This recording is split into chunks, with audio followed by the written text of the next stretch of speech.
9, 8, 7, 6, 5, 4, 3, 2, 1.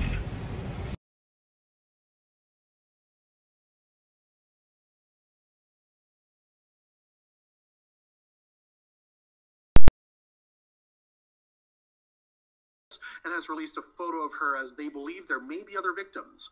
Newmarket has chosen to opt out of cannabis retail stores. Customers from Newmarket will be forced to either drive to Toronto or Barrie or order their cannabis online.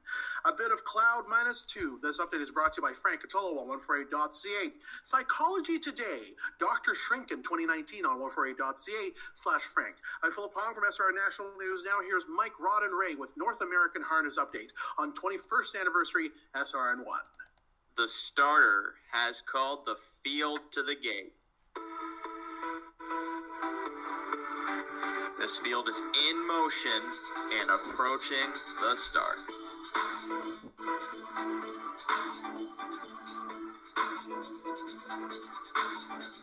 And they're off.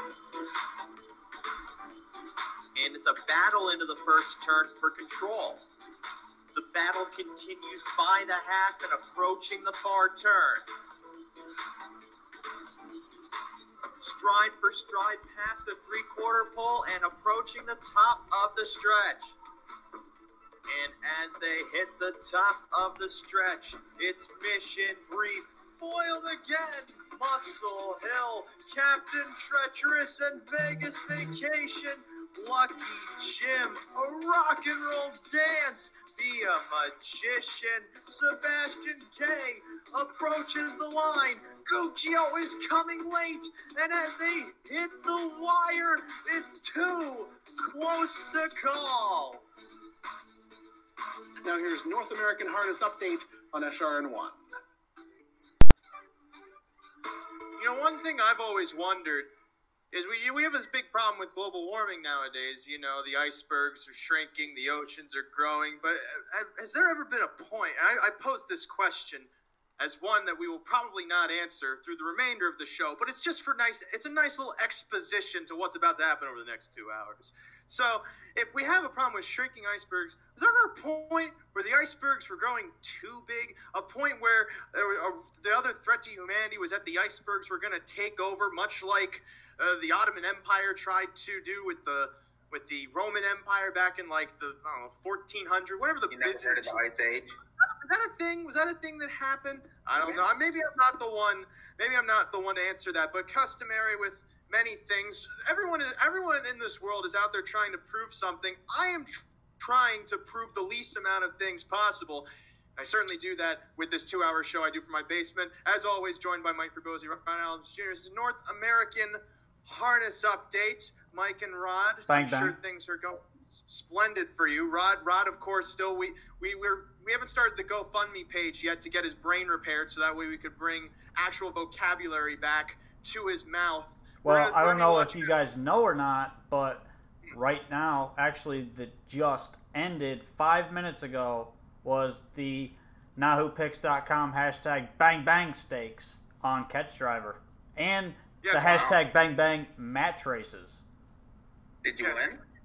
Yes, I won the match races like 15 times, and I won the stake race 6 times. Well, it's nice to hear that you can actually drive a digital horse, but not a real horse.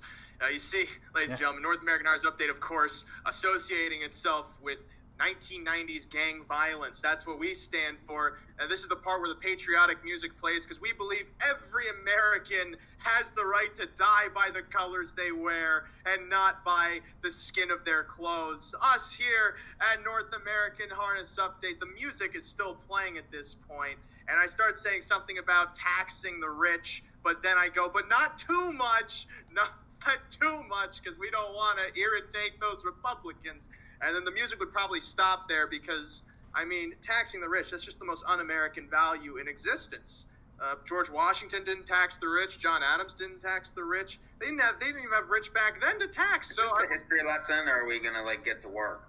Mike, I'm not sure you understand that all of this comes together. Every piece of information you have ever learned in some way culminates back to the way you handicap races. And boy, do we have races to handicap. Well, speaking of handicapping, How about the guys in the Cal Expo Fantasy Harness League, the CFHL? We started the new season tonight. Season 8 is underway. I wish I would have known that. I told you. I told you about starting this. Again. We're restarting tonight. Next season starts, what is it, 6 weeks? 5 weeks? 6 weeks? Something like that. You're asking like I know. I'm just drinking my coffee here. It's 5 or 6 weeks when season 9 starts. So if anybody's interested and wants to get in the fantasy league, it's very fun. We have fun with it, and we can work on getting you in. There's a cost to it. Just shoot me a message on Facebook or text me, or don't call me, but text me, message me, whatever. Can we call you between specific hours? Can you at least allot that? Can you be No, like I'm the a busy cable guy. man? No, can you be like the cable man where you may accept calls between the hours of 1 and 4 p.m.? I can accept calls. I may accept calls between the hours of 4:30 a.m. and 11:30 p.m. That's much better than 1 a.m. to 5 a.m. because then your intentions are in question. Ladies and gentlemen of the jury, I did not have sexual relations with that woman. And of another note to get to, we have some races to talk about. The 6th at Western Fair should be going official or has already gone official at this point. I'm not sure because I just watched Shane Taggart, I think, score his first win ever at the Meadowlands with Now's the Moment. That 81-1 shot that finished second last week just blew by him all to win at 9-2. And I totally dismissed that horse because he was 81-1 last week. But he beat Rubber Duck 1-2 shot, a horse that I kind of underestimated over on NAHUpicks.com. Still finished second. But I have analysis for the Meadowlands up there. Mike, every race night has, of course, Mohawk Park. And then the subject of our next segment, Raceway Western Fair District, covered every race night by the Rodney Allums Jr., or as he's also known, Bang Bang Bang Bang. Bang Bang Bang Bobowski. So, or in the CFHL, I am known as Sunglasses at Night. Ooh. All right then. So London starts with they're called sunglasses for a reason, right? You know that it's light. To block out. They're light glasses. It's to help you ignore your child that you may also call a son. You don't really need the glasses. You could also just have your own troubled childhood to block him out of your mind. But that's for another story. North American Paternity Update debuting, of course, in 2047. God, if I'm still doing this by then, please shoot me. Race 7 starts the pick 4 from the Raceway at Western Fair District. That's one of 2 live segments we're going to have on this show this evening. The second being the late pick 4, or as it's also known, just the pick 4 from the Meadowlands racetrack. That starts in race number 8, but we got some time until the Meadowlands goes. We don't have much time until London. We're rolling right in to the Raceway for this pick 4. By the looks of it, we have 9 minutes to post. To kick things off, we again have a wide open race. Last week, we had the favorite lose in the first leg of the sequence, and a 9-1 shot win the first leg of the sequence. And it looks like you guys are definitely taking the heat of caution, for a term that may sound grammatically correct. Rod, you take the most horses in this first leg. You are going 5 deep, 5 of the 8. Yeah, I thought this race was wide open. There's a lot of different horses that can win here. The 2, Eat 'em Up Cassandra, she draws well. Last week, she made a humongous move right around the quarter pole, cleared, and just crushed that field. That was against cheaper horses, though. She jumps up in class here. She's got a little more work to do, but she's in very good form. I think she's a must-use, even with the jump in class. The 3, Woodmere Wild Style. This one's been close every single week. Racing against Tougher at Woodbine. Came over to London last week. Had a similar post, had the same post, and only got beat 2 lengths. So I think this one's a use off of the recent form. The 5, Ideal Toy. This is Danielle Neal and Mark St. Louis Jr. Their barn's been red hot. Everything's hitting a ticket with them, and this one has been no different. Right there every single week. Went first over last week. Battled a long way. or not first over, battled the whole way, and just got beat on the end of it. Got a little bit tired late, but should be up close again. And if she gets any kind of trip, I think she's right there. The 6, Larjan Legacy. This horse loves to win. She's right there all the time. She's always a play. She had a tough trip last week, got tired late, which is expected. And, this class, I think, suits her well. She should be able to get a nice trip, even with the outside post. And then the 8, I'm a Carol 2. I really paid attention to the line 2 back on this one because she starts in the second tier here, and that line is going to be similar to what you see tonight. She raced really good there, came home very well in that race, sitting off a cover. We know she can get to the lead, but with Jay Harris, I think he's going to stay close early and then pull first over before the quarter pole and clear to the front. That's the move I see happening here. I think she's got a big shot to win this race, even from post 8. So 2, 3, 5, 6, 8 for me. I don't know. It's hard for me to use I'm a Carol too, just because that trainer really likes to clown around. Mike, though, the trainer's name, Ronald McDonald, ladies and gentlemen. Mike, though, you also feel it's a bit of a wide open race. However, you're only taking 4. 4 deep. I'm not crazy about the 2 in the race. I just, this horse, had to drop to 7,000 to get 2 wins. Now steps back up, draws well, but is opened up, low odds in the race. And I'm trying to get a price here to get this sequence started. So I'll use the 3. Agree with that one. This one's 1 for 32, but draws well, and I think the style suits here. The Woodbine lines aren't horrible. Those races against Winslow and Olympia and things, She Can Party, those horses would be 1 to 5 in this race. So that one's a use. The 4, Nicole, this is Moreau. He's been a tad cold at Woodbine to start the year, but, his horses always play well, especially at these B tracks. And, Carol's on. Must use another one a bit camera shy. The 5, Ideal Toy. Anything with St. Louis on, he's going to put the horse in play. The horse has taken money, won 7 times last year. I would expect this horse to be close to the front, and I think that really compromises the chances of the 6 and the 7. And then, of course, the 8, I'm a Carol 2, gets Harris, draws inside, 10 wins last year. Very easy to use in the race. 3, 4, 5, 8. The running theme for my ticket is essentially I have a hard time seeing which horses are better than the other ones. A lot of the horses we have in this sequence seem to be ones that are really struggling to get to the wire in front. I mean, sure, you have Eat 'em Up Cassandra that we were talking about, have 2 wins, but as Mike mentioned, bounces back up in class to a level where she was mostly just finishing underneath horses. I still feel she has a chance here tonight. She's the first horse I use from this leg of the sequence, mainly because of that inside draw, and the horse to her inside doesn't necessarily look like too much of a threat, so she might be able to just get off and then go to the front and just see what happens. That seems to be a common trend for horses on the inside at London. It's also one that works for horses at London. The next one I go to, Ideal Toy. St. Louis does love to blast them. This one certainly could be put into the mix early on. However, she has finished 2nd and 3rd on so many occasions, and in order to move on the pick 4 sequence, you have to win. So she's kind of a expendable contender in that sense, but if she's able to get an uncontested lead, she might be able to wire him. Last time she was getting headed by first over pressure, and then she finished 3rd, so maybe with less challenges, if she can get up there, she can certainly go all the way. Larjan Legacy was the one pressuring Ideal Toy in that last race, going first over, and she ended up faltering in the stretch to finish 5th. That makes her a contender this time around if she can just work out a much simpler trip than having to be the one bearing all of the work. And I also throw in Attitude for the final horse in my ticket here for this race.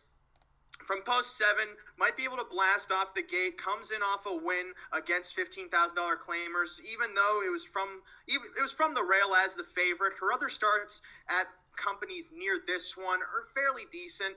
3 starts back, she parked the mile first over and faltered. The start before that, she kind of got locked at the rail and didn't really have much in the stretch as a result.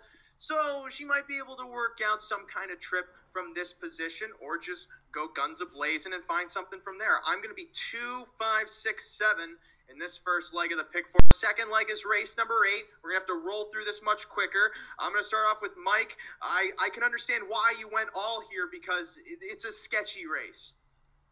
Very sketchy, bottom level claimers, numbers of 10,000 life, a lot of horses laid up, a lot of horses that don't like to finish races.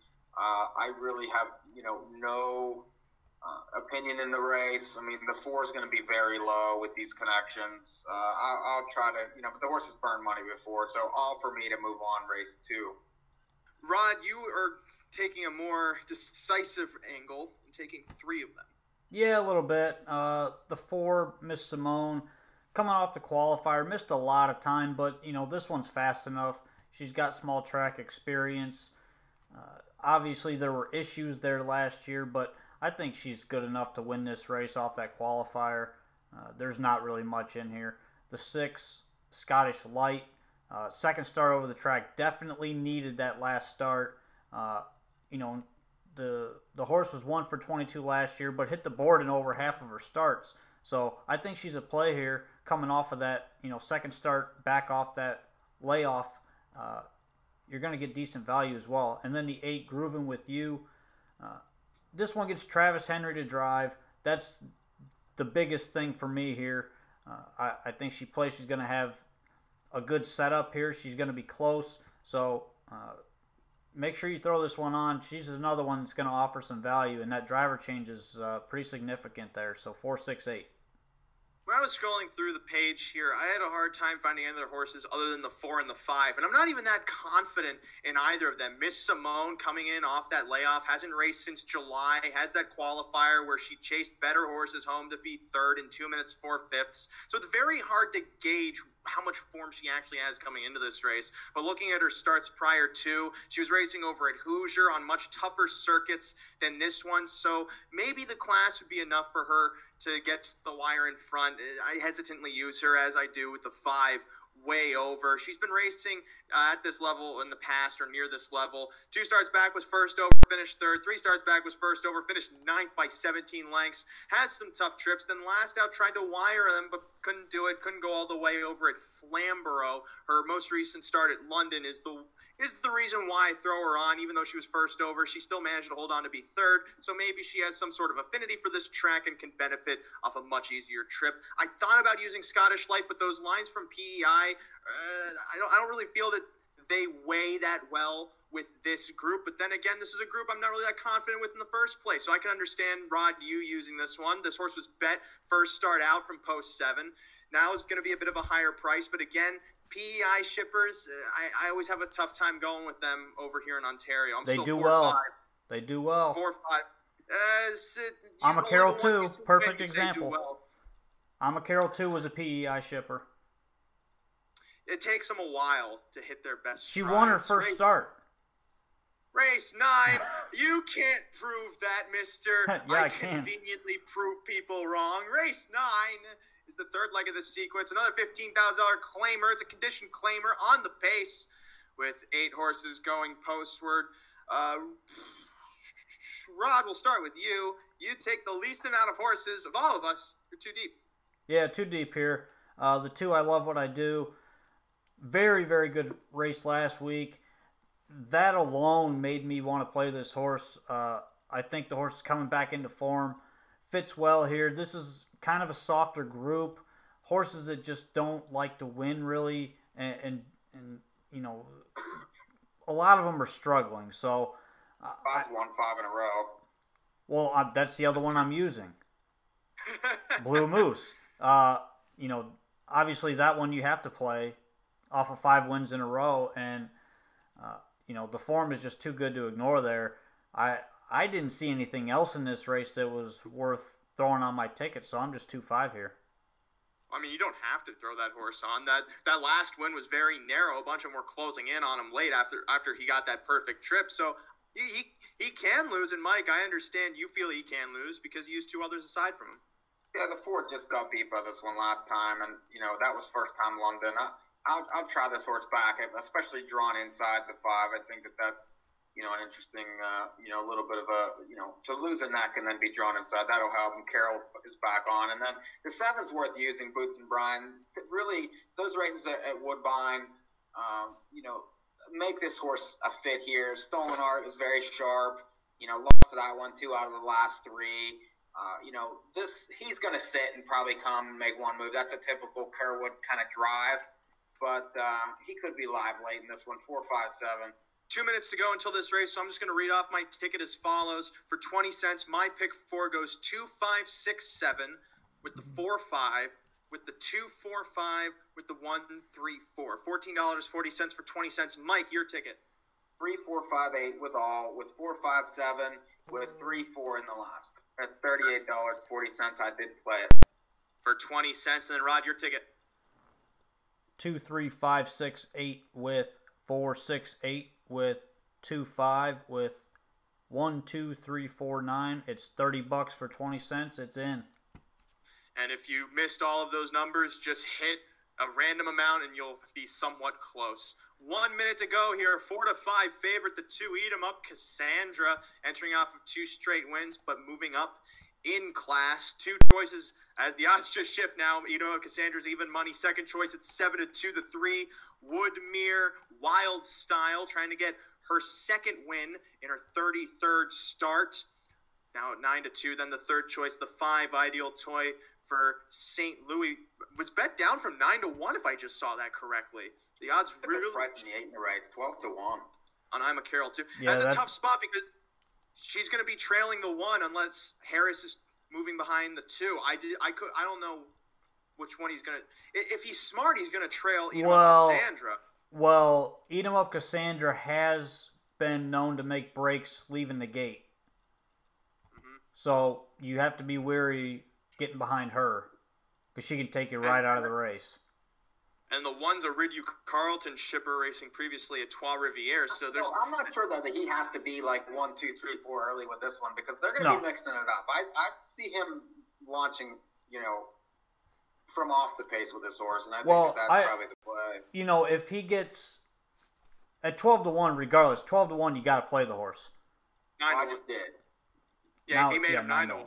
So, the horse's value, no matter what the trip, you could, she's shown that she's versatile enough that she can go with any of them off of any trip. So he's sitting behind the 2 right now. Well, we got 7 in line, 1 in behind here for the 7th race from London. First leg of the Pick 4 Filly and Mare Pacers. Into the stretch, approaching the start. Now they're away. Ideal Toy trying to lead for the top. Mitney Nicole pushes out 2 with V Breeze towards the inside. Tucking behind that one, Eat 'em Up Cassandra to the first turn. I'm a Carroll 2 gets away 5th ahead of Woodmere Wild Style 6th. Large in Legacy then ducks towards the back of the pack ahead of Attitude to the opening quarter. Mitney Nicole and Carroll lead 2.5 from Ideal Toy and Louis in second. A gap then of 2.5 to V Breeze in third as the field begins to tighten to that opening quarter while Mitney Nicole maintains a nice margin on the lead. Eat 'em Up Cassandra, the 2 to 5 favorite, sits fourth, now begins to tip to the outside past a 28-3 opening quarter. I'm a Carroll 2 to track that one, moving around the far turn first time. Woodmere Wild Style going to enter the flow third over 2 lengths ahead of Largin Legacy, who has Attitude beaten to the top of the lane first time, chasing Mitney Nicole. A 1.5 length leader on Ideal Toy, sitting now a tight pocket. Eat 'em Up Cassandra's inching closer first over. Now it'll be up to the leader's wheel heading past the half mile. Second over, I'm a Carroll 2 with Woodmere Wild Style on Harris's helmet. V Breeze locked at the rail through a 58 4.5. 30-1 that second quarter. Fourth over, Largin Legacy and Attitude's fifth over in the back. To the back stretch now. Eat 'em Up Cassandra creeping closer towards Mitney Nicole, who's slowing on the lead. Ideal Toy anxious from the pocket. Louis trying to shake out. Then comes I'm a Carroll 2 to the outside. Deeper on the track, Woodmere Wild Style ducking 3 high as they go on to 3 quarters. Mitney Nicole passes that station in 1:28-1 as Eat 'em Up Cassandra retreats slightly to the outside. Woodmere Wild Style circling past horses with Largin Legacy deeper on the track. I'm a Carroll 2 dropped out. Top of the lane, Mitney Nicole leading Ideal Toy to the inside, still waiting for room. Outside, Woodmere Wild Style trying to move up too with Largent Legacy, but Mitney Nicole holding sway to the line. Mitney Nicole maintains the lead through the wire. Largent Legacy second from Ideal Toy. In between them, Woodmere Wild Style fourth. Mitney Nicole post to post in 159-1. That horse, right here is a great example of the two should never be 2 to 5 in that race. Period. No. Did I use on any ticket? No. Now, I like the 8 a little. The 8 was no good, but that doesn't matter. Like, there's no way that you should be playing horses like this at 2 to 5 anywhere. The thing that kind of ticks me off is, the 4. Where does she show that kind of speed? She's getting away 6 by 10.5 from the 2 hole. Like, was away third in the last race, second start off the 6 scratch. Not only that, to her inside, what kind of speed is there? She could have just had more speed than them as a result of there not being much speed. Here's the thing. It's Moreau who, is, again, you're taking a Moreau horse against some of this other stuff with Carroll. He's going to get close with the horse early. I mean, that's just my opinion. I'm just, it's easy when it's over, obviously, but I did not like the 2 there at all.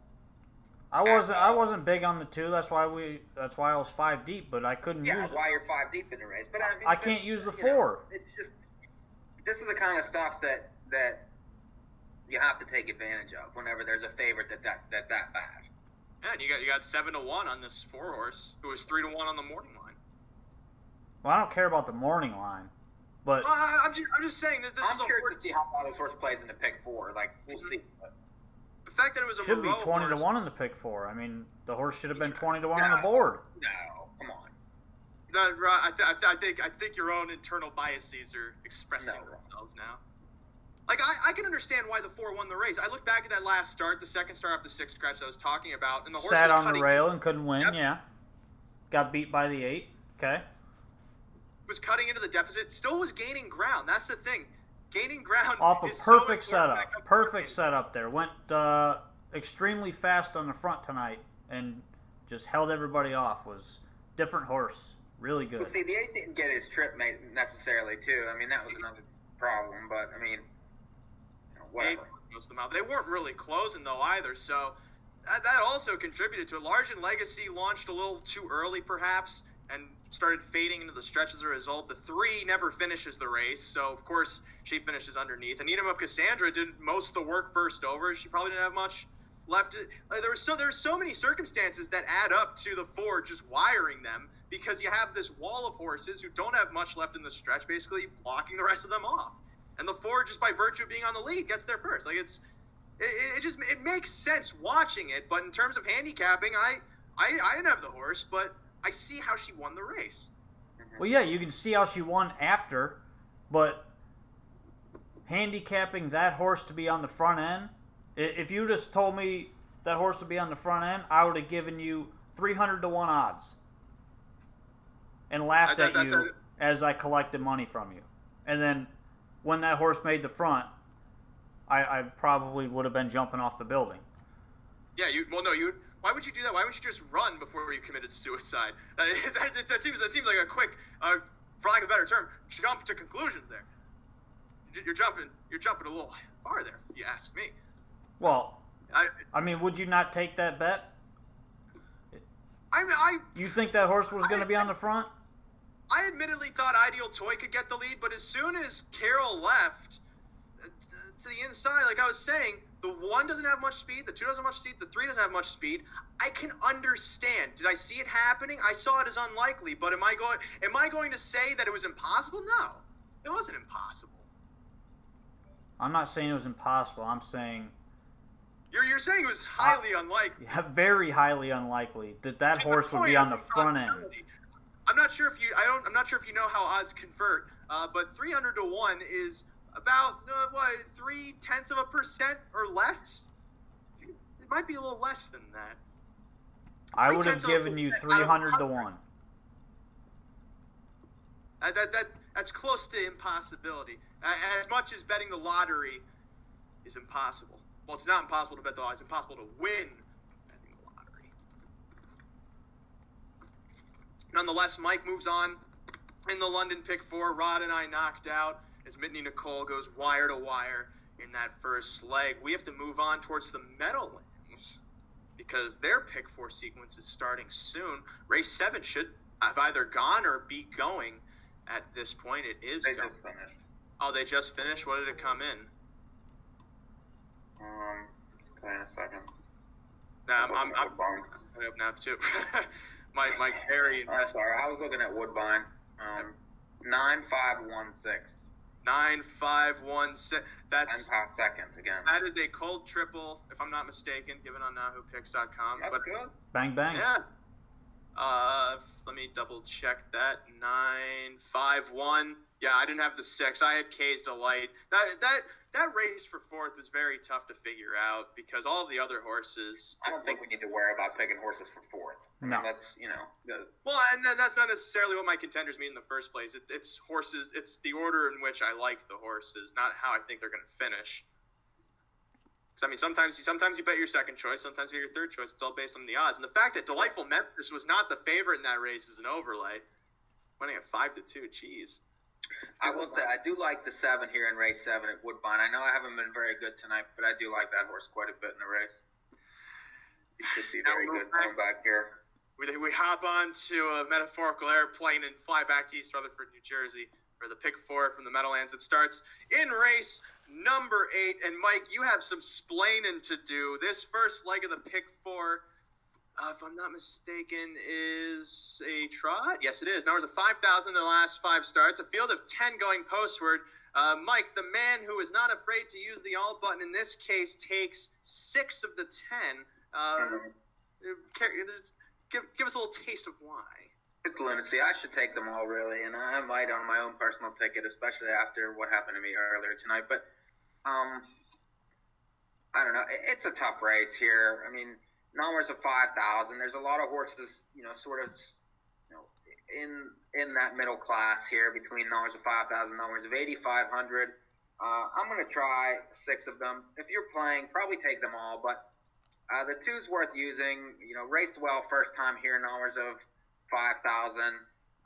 With Brennan, now, draws just a hair more inside. Doesn't necessarily like to win, but I like that first effort big track last time. And 15-1 morning line, I think, is worth the use.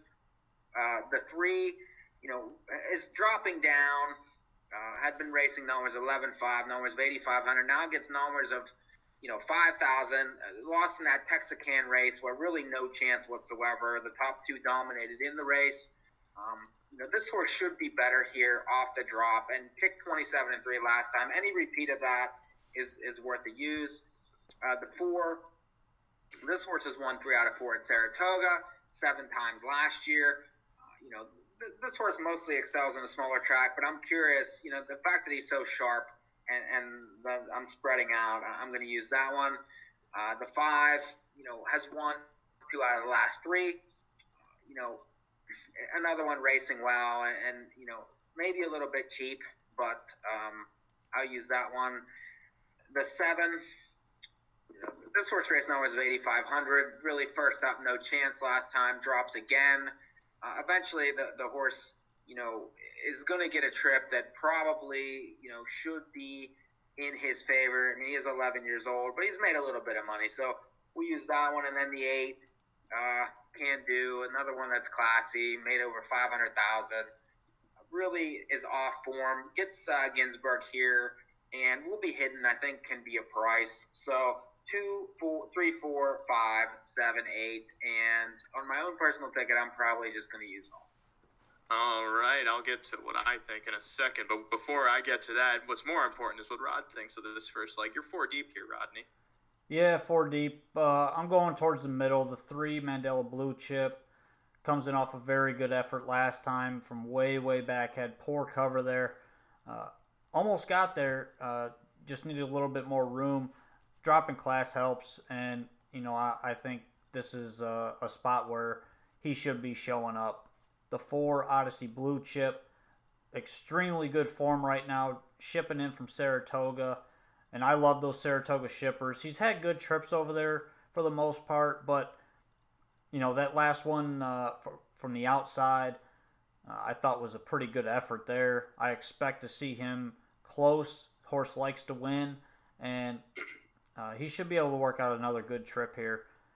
The 5, Blitz Victory, 2 wins the last 3 starts. The one start that he didn't win, he had the 10 hole. So, you kind of excuse that one a little bit. But, he kind of seems like he's a trip horse. He got away soft on the front end over in his last start at Saratoga, 3 back. And then last time he got a really good setup. But this is a good spot to get another good setup. I think he's going to be in a good spot turning for home. So I throw him on. And then the 6, Mikey Likes It. This is one that's kind of iffy for me. This is a different type of class for this horse. Getting some older horses in here. But, this horse kicked home really well 2 starts back. And you look at his Meadowlands lines, he's close against similar. 4 starts ago, he got beat in neck in this race, in this class, I should say. And he came from way out of the mix and scooted home in a very good effort there. I think he can trip out here and work his way toward the lead around the 3/4 pole and have an impact at a big price. So 3, 4, 5, 6. My main issue with this race is that the last week in this class, Blitz Victory did win, but it was such a weak field that the race looked bound to collapse, and of course it did. Blitz Victory upset there at 12-1, and he did so narrowly, crawling to the wire in 29 flat.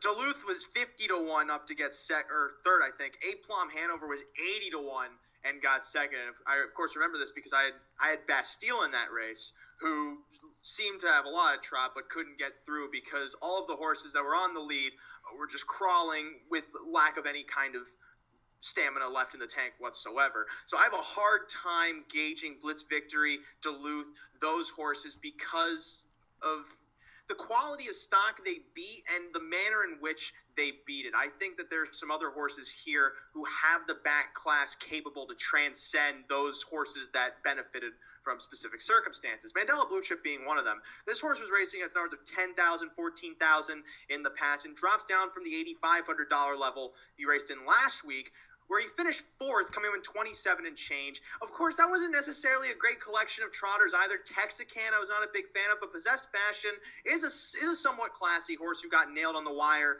by Texarkana. And this horse was still kicking home strong to finish 4th. As I said, came home in 27-3. He really should win this race on virtue, or just by the fact that he has the class and the form to walk over these.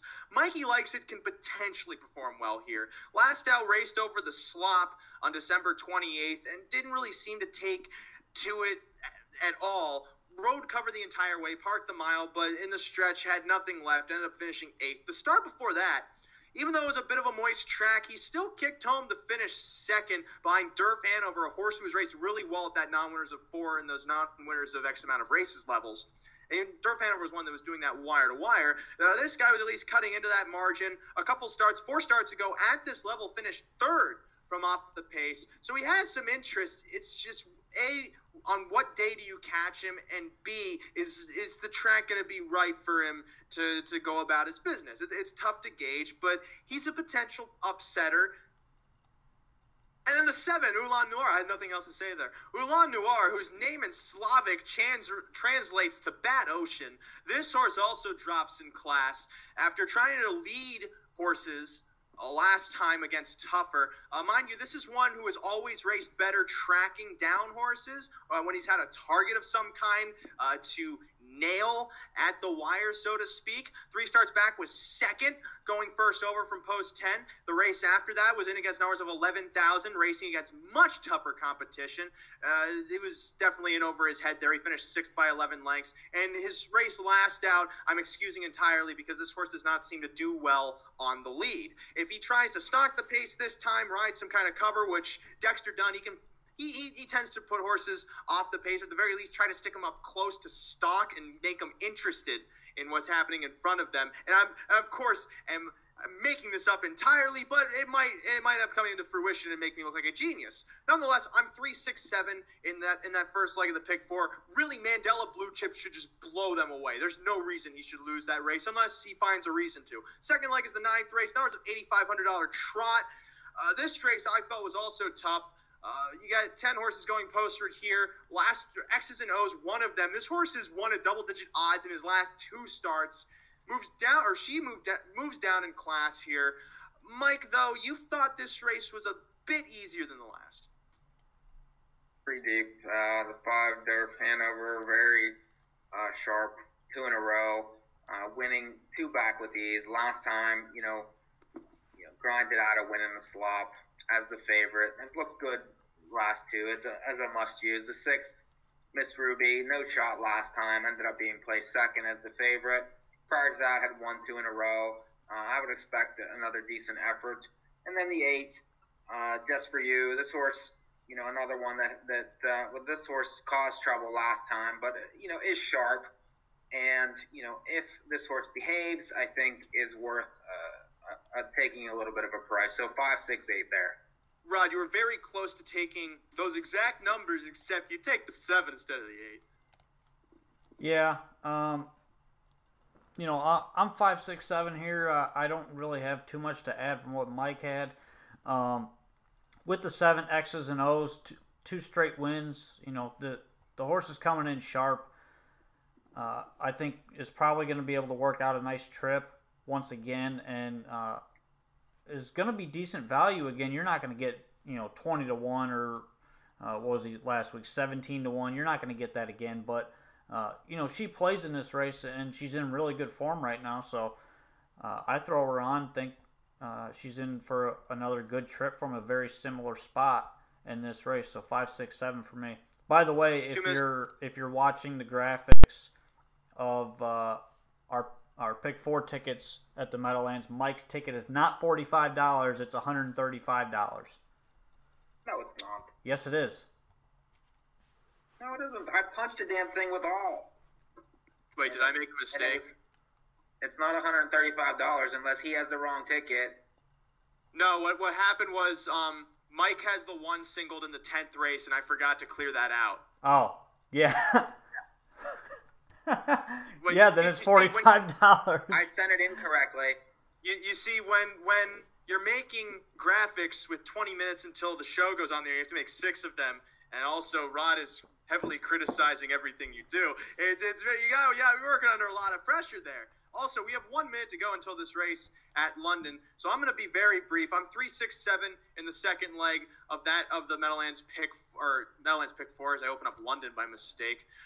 Miss Ruby and X's and O's are pretty straightforward. I'm not a big fan of X's and O's, but the fact that she's 1, 2 straight is enough for me to use. I throw on Alaska. This horse kept pace fairly well last out from post 7. Also drops in class here. Finished 4th against this group. Second start, move over the bigger track. She should be able to improve given the post switch. So I'm 3, 6, 7 in that second leg. 20 seconds to go. I don't know how long we have until the Meadowlands. I expect them to drag a touch because it's the pick 4. Have they stepped onto the track yet? Is anyone watching? I don't know. I have London up. Let me look. They're on the track, just post-braiding. They're post-braiding? Okay, so we'll run through the rest of the pick 4 very quickly as this second leg of the pick 4 at London is going to gate. Mike is the only one alive. He's got the 5, 6, and 8. No, I have them all. He has them all. I was looking at the Meadowlands by accident. He has all of them. 6 to 5 favorite here. Number 4, Miss Simone. Second choice then at 3 to 1, the 6 Scottish Light. 2 choices at 9 to 2, the 1 St. Lad's Billie Jean.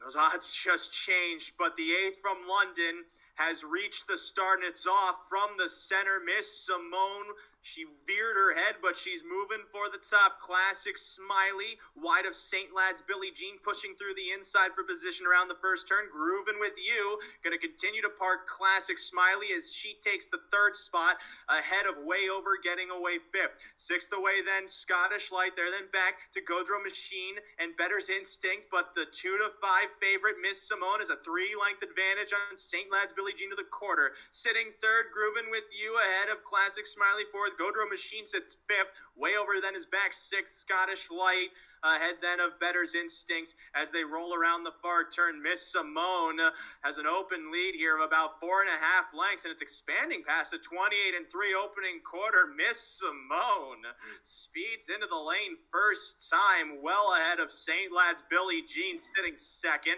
Groovin' With You caught behind that one, with Classic Smiley staying put at the rail, but Miss Simone trips the half in 58 seconds. 29-2, still a somewhat tepid pace moving around the clubhouse turn. One circuit to go. Miss Simone, the one to catch. In front by 5.5. St. Lad's Billie Jean second as Groovin' With You tips off the rail from third, trying to reel in this leader. Miss Simone being asked for more coming to 3/4. The lead diminishing, now down to 2.5. St. Lad's Billie Jean locked in as Groovin' With You reels that one in. To the outside comes Classic Smiley 2 as they pass 3/4. 129-3. They're all blitzing Miss Simone way over, circling past them all, and way over has slid past Groovin' With You to take the lead.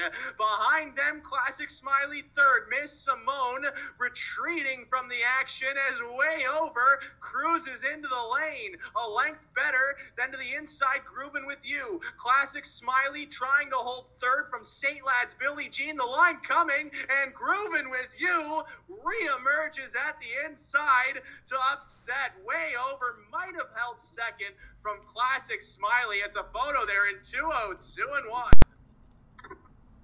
I love how you said tepid pace there for like the absolute worst horses on the grounds. There was no doubt that that horse was going backwards after that half. No doubt, yes. 29 seconds to the half. That's not too much faster than what they at normally that go. place. That was than what they normally go half mile. Yeah. Than what they normally go. Yeah, that was pretty quick. For those horses. They tend to go 30 They came seconds home. They walked home. They tend When to they come home, like 103? Pick 4 from the Meadowlands is going in 1 minute. 50-cent ticket, here's mine. I'm 367 with 367 with 1 with 1, 2, 3, $13.50 for 50 cents. Mike, your ticket. I ended up playing all with 5, 6, 8 with 1 with 1, 2, 8, 9, 10. I played $75 if you want to play it. Rod. 3, 4, 5, 6 with 5, 6, 7 with 1, 5, 8, 10 with 2, 3. It's $48.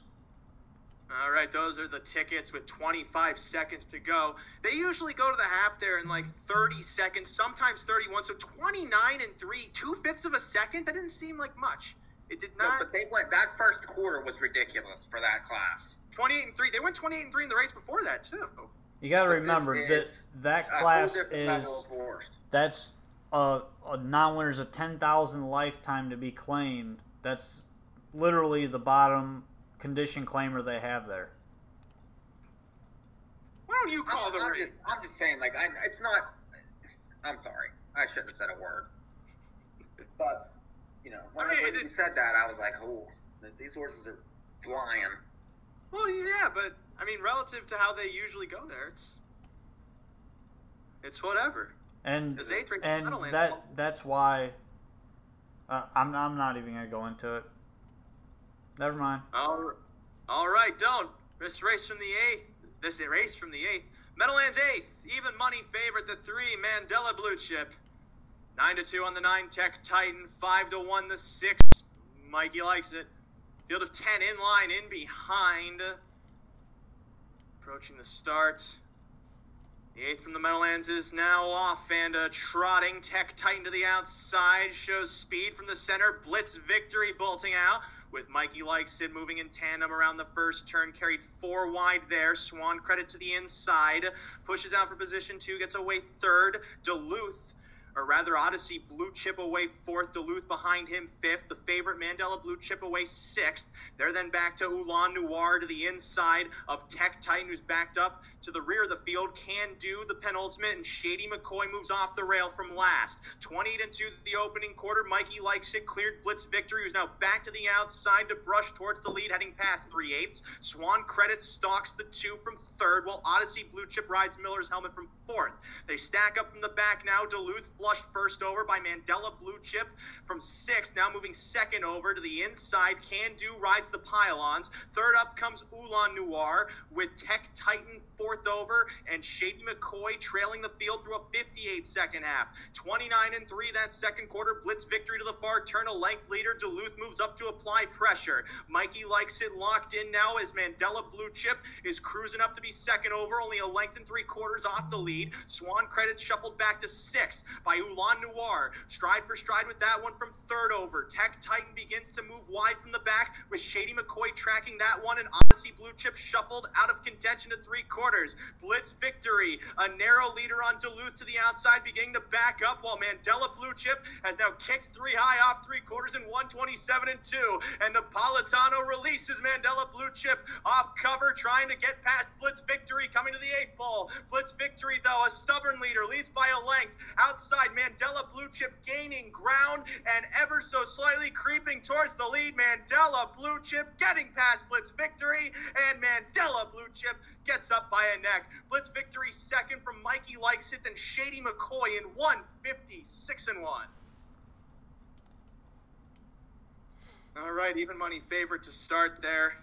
Mandela Blue Chip had to work a lot more than expected to get past Blitz victory, at least looking at the form. That's a terrible price on that horse. I mean, he figured, but to take even money there, you know, and I had to get absolute stone cold perfect to win. That's just terrible. Wait, are you saying that even money on the horse that won the race is terrible? It is. I mean, that horse had no reason to lose. Okay. You bet even money shots like that and you go broke. Feel free to continue to go broke. I personally, if I was choosing a horse to bet to win in that race, I would have passed. All the horses I liked were underlays. The 3, the 6. Yeah, it was an underlay. I mean, you know, again, he figured, but I don't like to take even money on horses that need perfect trips to win. I mean, it's just not ideal. Well, the 5 raced very well. The 5 did race very well, and that was the point I was getting at. The 3 had to work a little bit more than expected, but he had the class to show that he should walk over them. I mean, which put the race off that drop. It's a class game sometimes, as Mandela. When I take all and I get even money, I get disgusted. No, I understand. I didn't think it was that complicated. But I took all in the last race against the 2 to 5 shot at London and did okay. So, you know, you win some, you lose some. Yeah, if you won all, well, I had the 16-1 that was 2nd there. I had the top 3 that run there, and the even money gets there. So you shouldn't be surprised. He was 11-1. So. I knew at the half. I knew at the half he was going by. I'm going to actually have a chance to win a pick 4 at London. That's not going to pay $3. I'm happy. Believe me. All right. So we have 2 legs to go there from the Meadowlands in London. Second hour, we're going to move up. Perfect time for a break. We can go to break right now and then come back. Yeah, it'd be a good time. Okay, so as the host of this show, I am being told what to do. This is working out fantastically for Mike. All right, so Mike has already gone to break. Now is a perfect time for me to talk about soup. You see, ladies and gentlemen. Yeah, don't. I don't know about you, but I'm a very particular soup man. Sometimes you get some soup that's too runny. Other times you get soup that's too solid, and you know, it's kind of like much harder stool. than you think. It's much harder than you think, Rod, to find soup that is in the middle ground of just a perfect blend of solid and liquid, which also is how my doctor likes to describe bowel movements. It makes the soup discussion a lot harder, just because of the image created by that. But at the same time, why would you want solid soup? That's not soup. That's just a meal. Well, I'm not sure you understand this, Rod. But soup is just food that can bathe. I'm not sure if you ever thought about it that way. I don't think that's...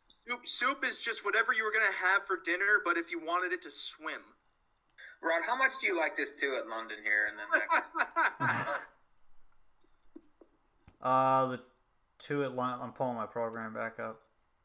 The 2 at London in that 3rd leg. Oh, that was on my... I'm asking. Oh, I love what I do.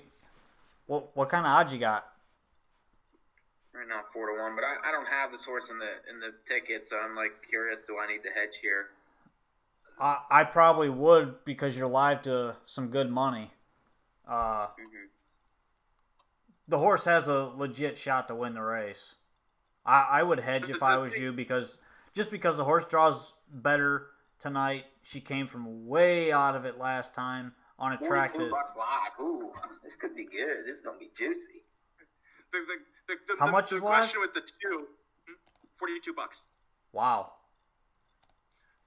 The question with the two is how far off the pace does that one sit again?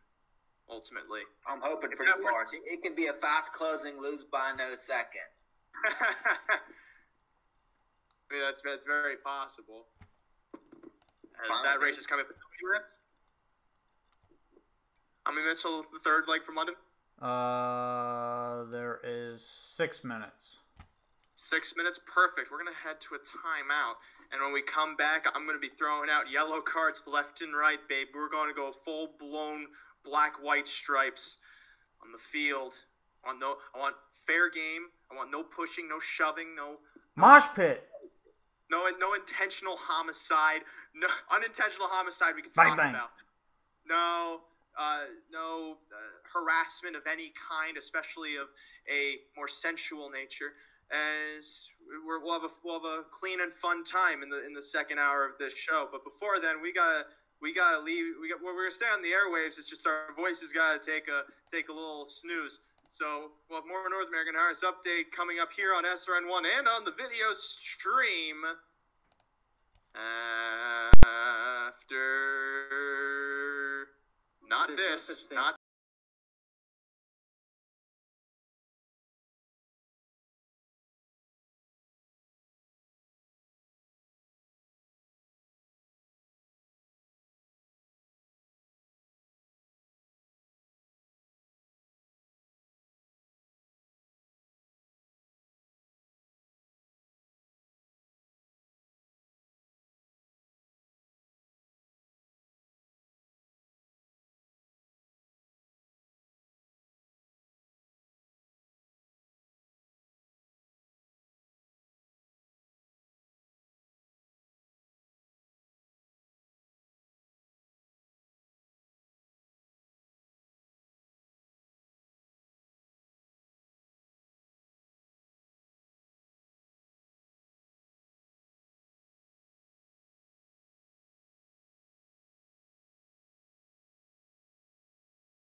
Full Pong at Woodbridge. 3 people are in hospital after a collision on Highway 407 in Concord.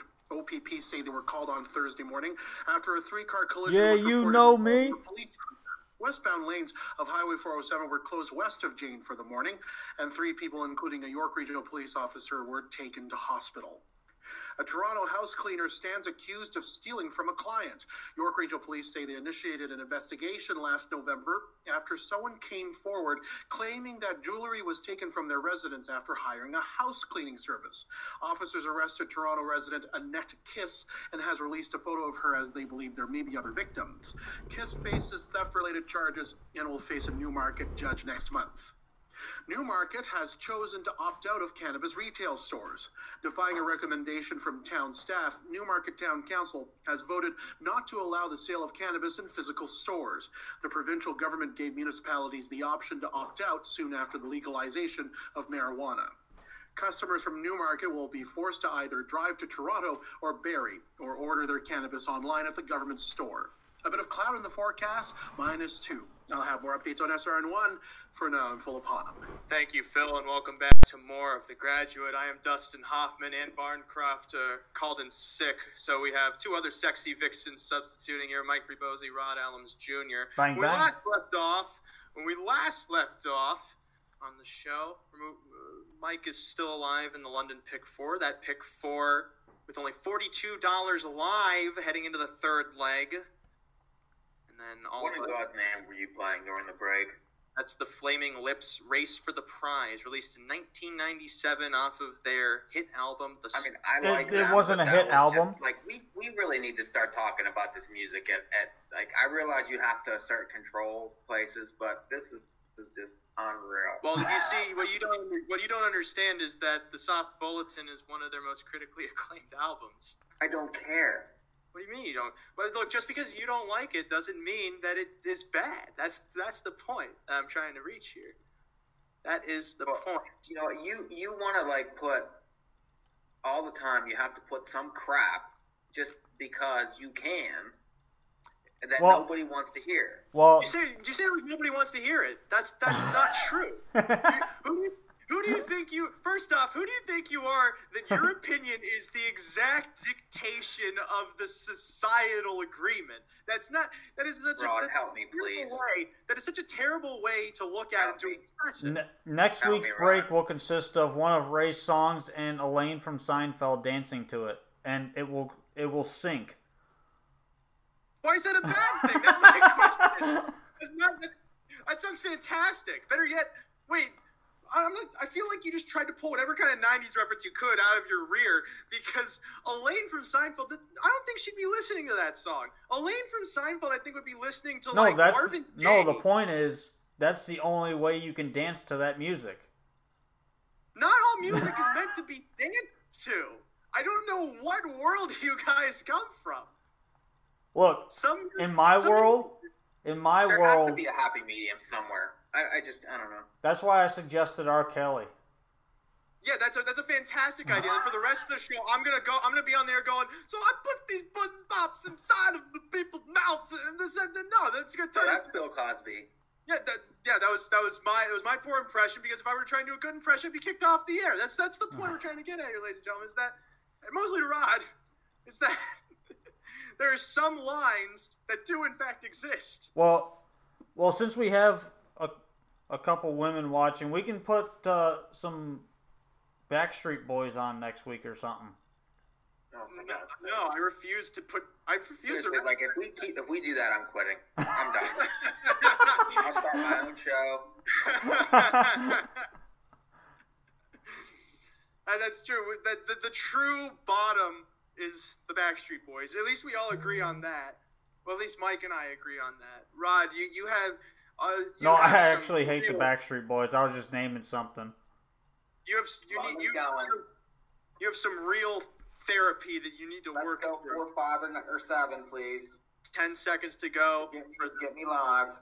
For this 3rd leg of the Pick 4 at London, as I'm trying to introduce. What do you got? 4, 5, and 7. Everyone wanting to talk over me. This is wonderful. 4, 5, and 7. Correct. Mm-hmm. Mike is alive to the 4, 5, and 7. The 4, Lil Mo Money, 5-1. The 5 Blue Moose, the 9-5 favorite. The 7 Boots and Brian at 6-1. Little Mo Money, the second choice at 5-1, as well as the 1 Rasmus, or rather co-third choices. I Love What I Do, the 2 horse, is the second choice at 9-2. Field of 8 swings into the stretch for the 9th from London. And this field is at the start, and they're off. Zenda Ballykiel leaves for the front, as does Rasmus towards the rail. And Rasmus has a bit more speed to beat Zenda Ballykiel to the first turn. Statement from the second tier slides through to get the pocket. Zenda Ballykiel going to tuck in third. I Love What I Do is back fourth. Lil Mo Money away fifth. Blue Moose back sixth. The field now lines up single file to the back stretch. Behind them, Dance, Buzz, and Boots and Brian towards the back of the pack. Rasmus to the opening quarter, a length and 3/4 ahead of Statement, sitting second. Zenda Ballykiel's back third, as I Love What I Do begins to edge to the outside from fourth off a 29-2 opening clip.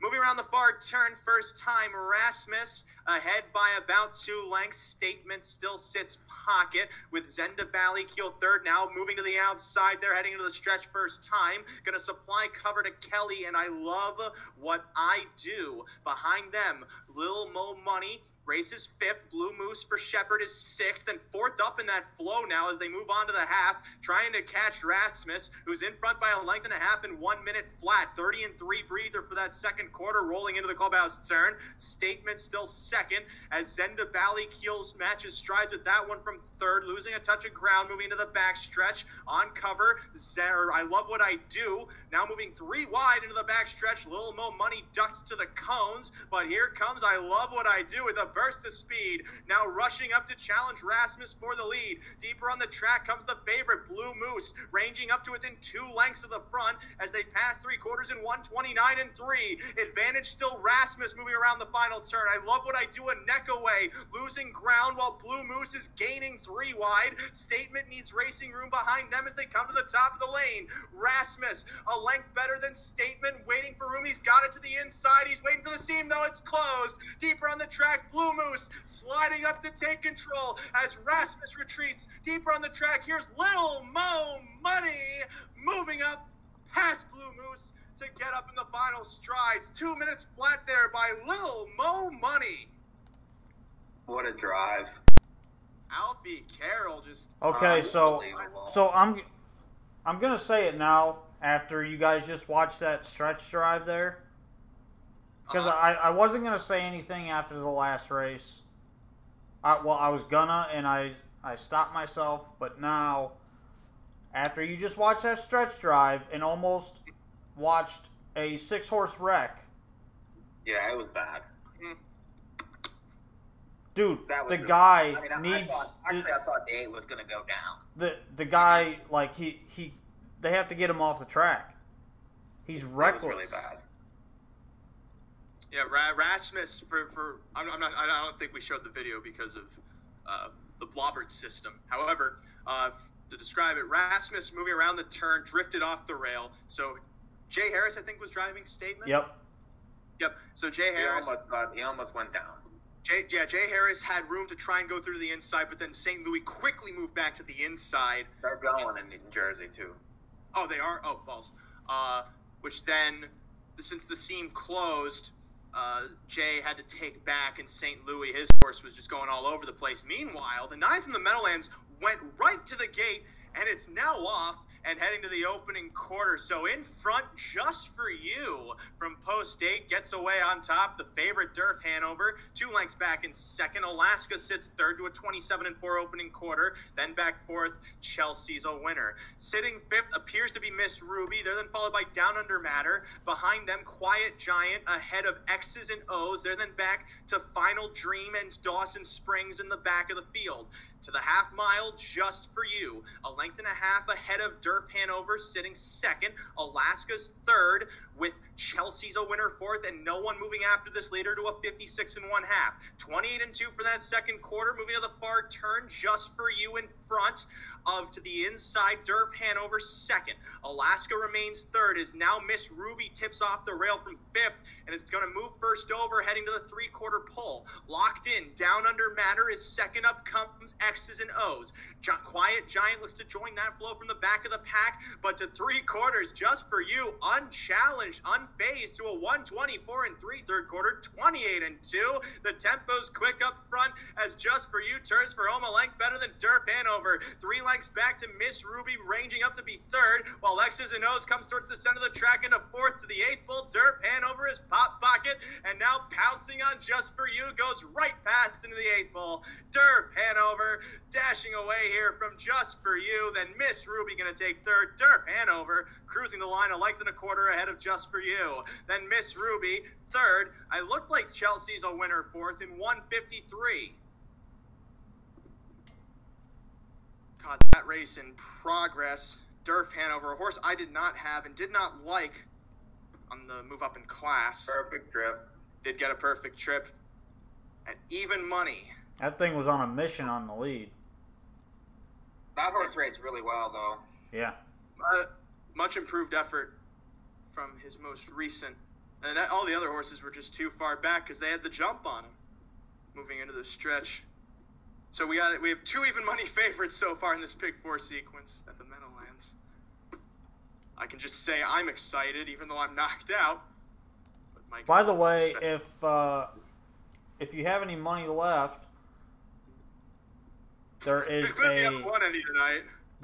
a high five carryover in race number 10 at Western Fair.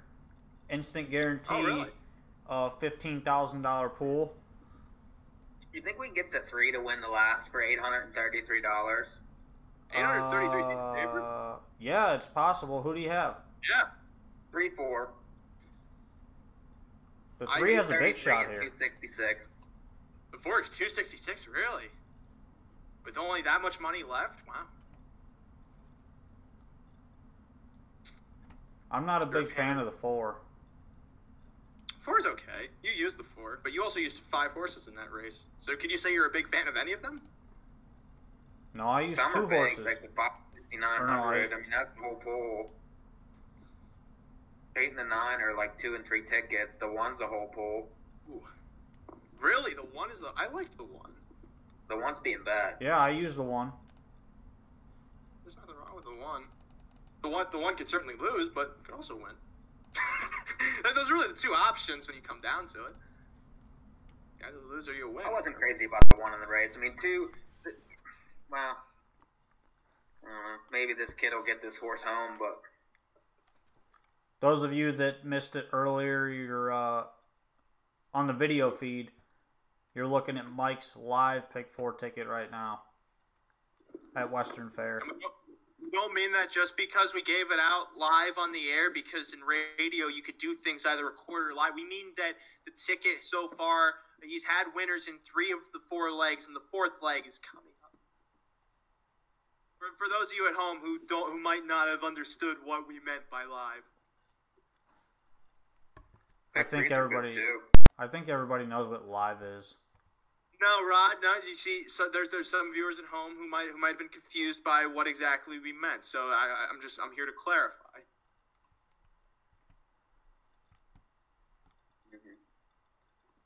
Well, and just like that, Rod is aghast, going, "Oh man, he might be right. Some people might not know." Live means right now. Bang bang. Let's get the 3 home. Bang bang. Please, no more gunshot noises. It's bringing back memories. Then yeah. Okay, never mind. Hey, you don't know what kind of Chuck E. Cheeses I grew up next to. Bringing back memories of Percy Blue Chip. Those kind of memories. That's $50. That's a $100 horse. Yes. You 2 gave. Oh, that's not bang bang. I stand in the camp thinking bang bang does not articulately express what exactly you're trying to convey. However, a 12-year-old can repeat it relentlessly. So in which case, it must be good. Yeah. Bang bang. Art 101, ladies and gentlemen, is that any kind of integrity does not matter. Not on this show. You can say that. Live pick 4 is still going. Oh, by the way, on the 4 is Jay Harris in the last. Yes. Oh, is that a driver change? Yeah. Yep. That'll help a little bit. Who took off for Jay Harris to get on? Terry Gallant, and that was the only reason. That was the only reason that I had the horse rated 5th on my analysis.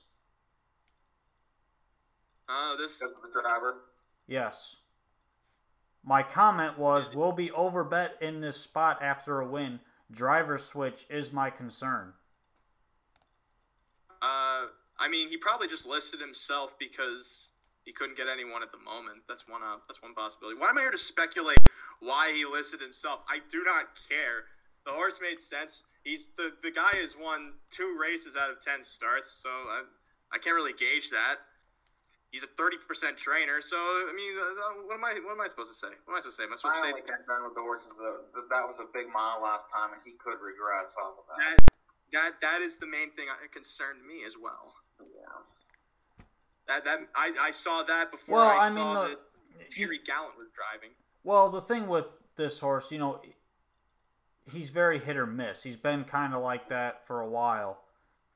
But when he first came up to London, or came up to Canada, I should say, he popped the first start, I think it was. And then he went bad for a while. And then he got good again. And then he went bad. And then he got good again. So he's a weird horse. I don't know. Sounds like you're describing the natural progression of many horses. Well, no, I mean, a lot of horses will get good. Lisa got the top 5 carryover here. That'll be a big pool too. Yeah, 15,000 guaranteed. What's in it now? The 6, there's one scratch in the 6, Nate's Bucky, so about it's 8 horses. About 11,000 in it right now with the carryover. 5 minutes. The whole race hinges on what he does with the 1. Well, he's gonna go with the 1, but I think he should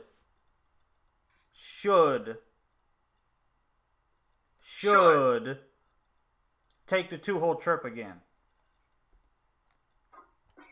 Yeah, because you can see how competently St. You don't think they're going to beat the 4 to the front, is what you're saying? No, the 1 you just don't. It's a wild card. That's the thing. He's not going to grab the horse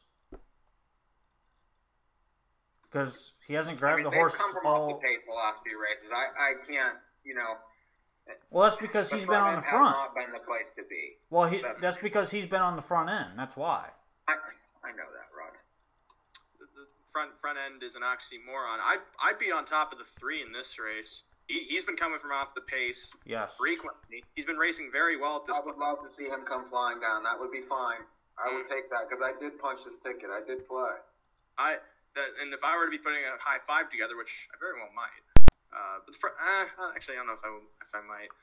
I mean, you're getting excellent value. Why wouldn't you want to put one together? What's hard is you have the 5 favorites all being the main contenders. But you have a positive expectation with the $4,000 seed money to begin with. The other night, what was it? The top 5 out of the first 6, and it's still paid. Yeah, but my point is that how much could it pay more if just the 5 favorites line up? That's my point. Okay, but they don't have to run 1, 2, 3, 4, 5. I mean, you could get a combination of the 5 and still. They certainly don't have to. Well, that's what I was explaining to Mike earlier before the show. Was Tuesday night in the 6th race, I had the top 4 in the high 5, and none of them were giant odds or anything. I think there was a 20-1 in there that finished 2nd, and I had him for 3rd because I played it. But if that horse finishes 3rd, I've got the high 5. If I use him for 2nd, I got the high 5. But that was the only horse that was over like 6-1 in those top 4, and it paid the whole pool. It went like I want to say it was like 9-5, and then he was right around 20-1, and then it was like, Well, you yeah, know, 3 to explains- 6 to 1.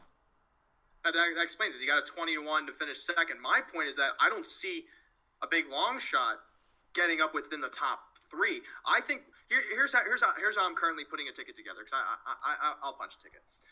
I think the key horses for the high 5 are the 8 and the 9. Getting them The 9, into yes.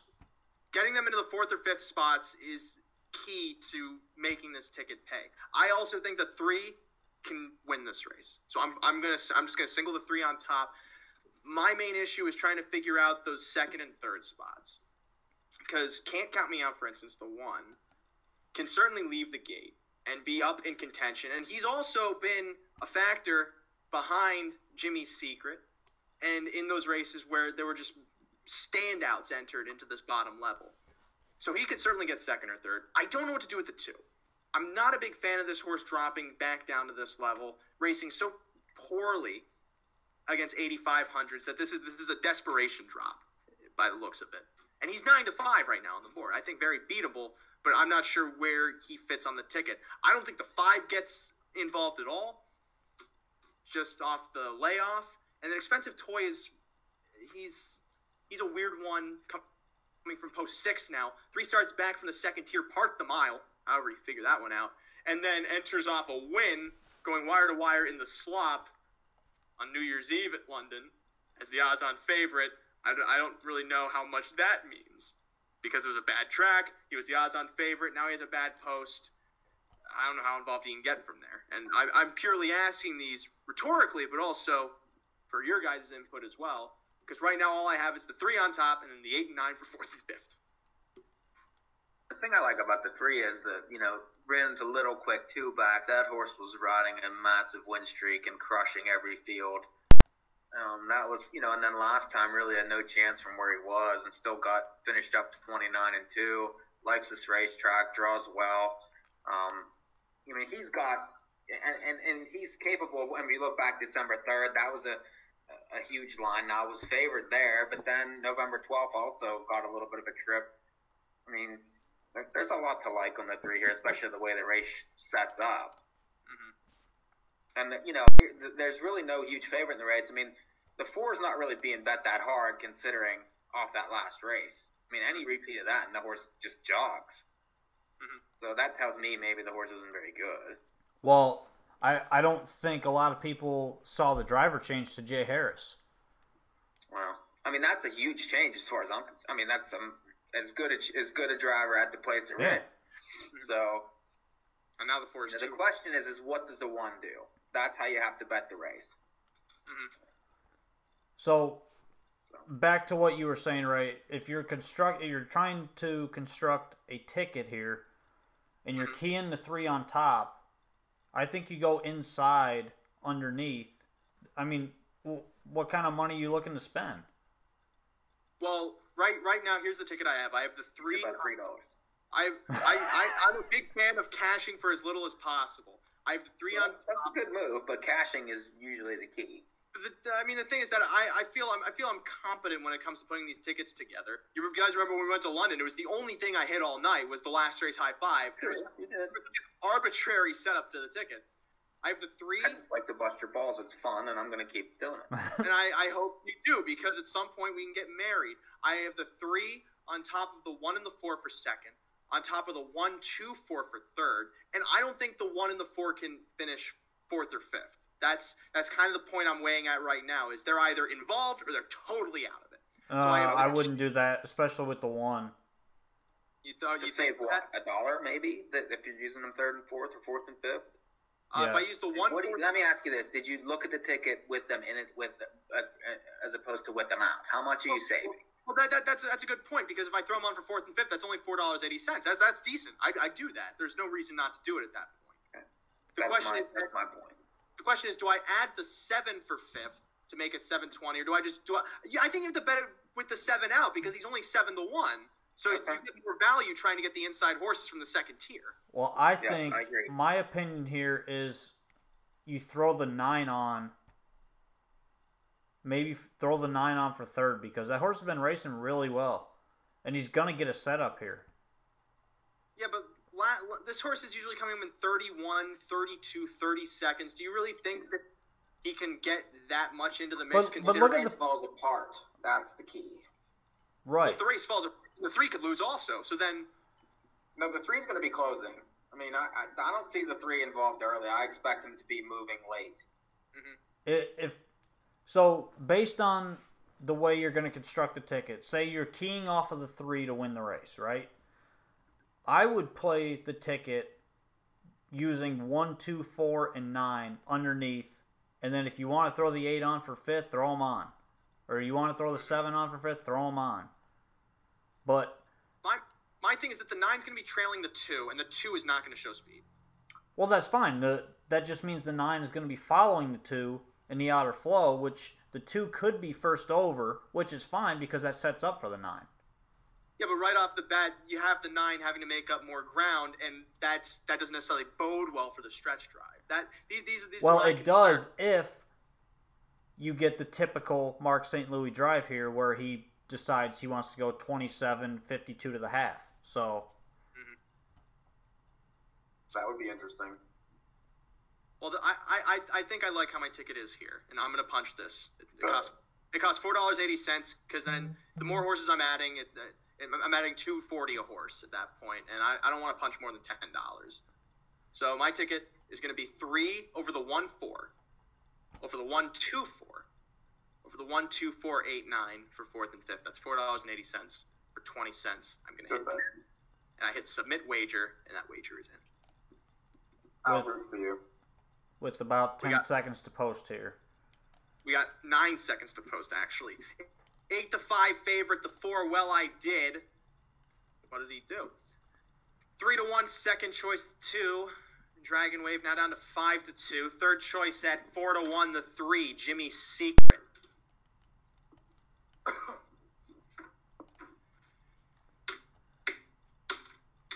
That's the sound of the horses marching to the gate. Mike is live to 3 and 4. Final leg of the pick 4 lines up. Scratch down to a field of 8. 6 in line, 2 in behind. Once more around from London. As this field is now away. Well, I did sent for the top, as is Expensive Toy from the outermost post. Expensive Toy going to cross over to the cones before Well, I did to the first turn and lead by a length and a half. Harris is moving outside, though. He wants the top with Well, I did. Can't count me out, stalking these 2 from 3rd to the opening quarter. As Well, I did now brushes past Expensive Toy to take the top. St. Louis stalks him from 3rd with Can't Count Me Out. Dragon Wave is then back 4th, ahead of Jimmy Secret. They're then back to Evening Job with Regal Beagle, an amazing quest to the opening quarter. Well, I did, in control by a length and 3/4. Expensive Toy sits 2nd, while Can't Count Me Out's tight from 3rd. Dragon Wave is 4th, about 5 lengths off the top, moving to the top of the lane first time.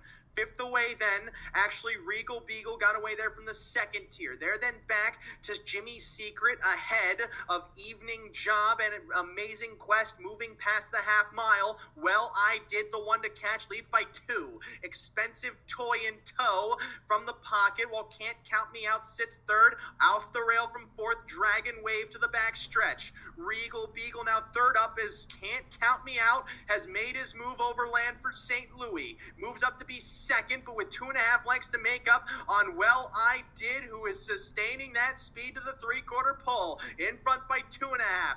Outside, Can't Count Me Out moves up to be 2nd. Dragon Wave trying to close ground from 3rd, with Regal Beagle on cover and Jimmy Secret trying to close from 3rd over. He has 6 lengths to make up on Well, I Did, rounding the final turn unchallenged here. Can't Count Me Out is cutting into the deficit as they turn into the lane. He tips off the rail, and he's giving pursuit to the favorite Well, I Did, who's in front by a length. Can't Count Me Out to the outside, making margins, while back 3rd, Dragon Wave chases. The line looming, though. Well, I Did goes nearly all the way. He does get to the wire in front of Can't Count Me Out, with Dragon Wave up for 3rd. Okay, so that just turned out to be a wire-to-wire job. Well, you were right, though, in a lot of ways. Like, the 7 was no good. I mean, that was a good leave out. You like the 1, and the 3 ended up, I think, 4th in the race. You know, you just keyed the wrong horse. But the problem is we got 8-5 on top of 9-1 on top of 5-2 on top of 7-2, and then Regal Beagle gets 5th. So so I mean that's not going to be a bad ticket. I don't think it's going to be a bad ticket. I think it's going to pay for 20 cents with the carryover and things. I would say it's probably going to pay over 200 for 20 cents. You're kidding me. I think that pays at least 80. It'll pay way more than that, Ray. It has to. That's the thing. 4, 1, 2, 3. Who was 5th?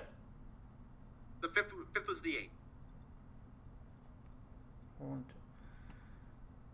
You're probably looking at about $1. I'm gonna tell you that right now. I'm going to split you.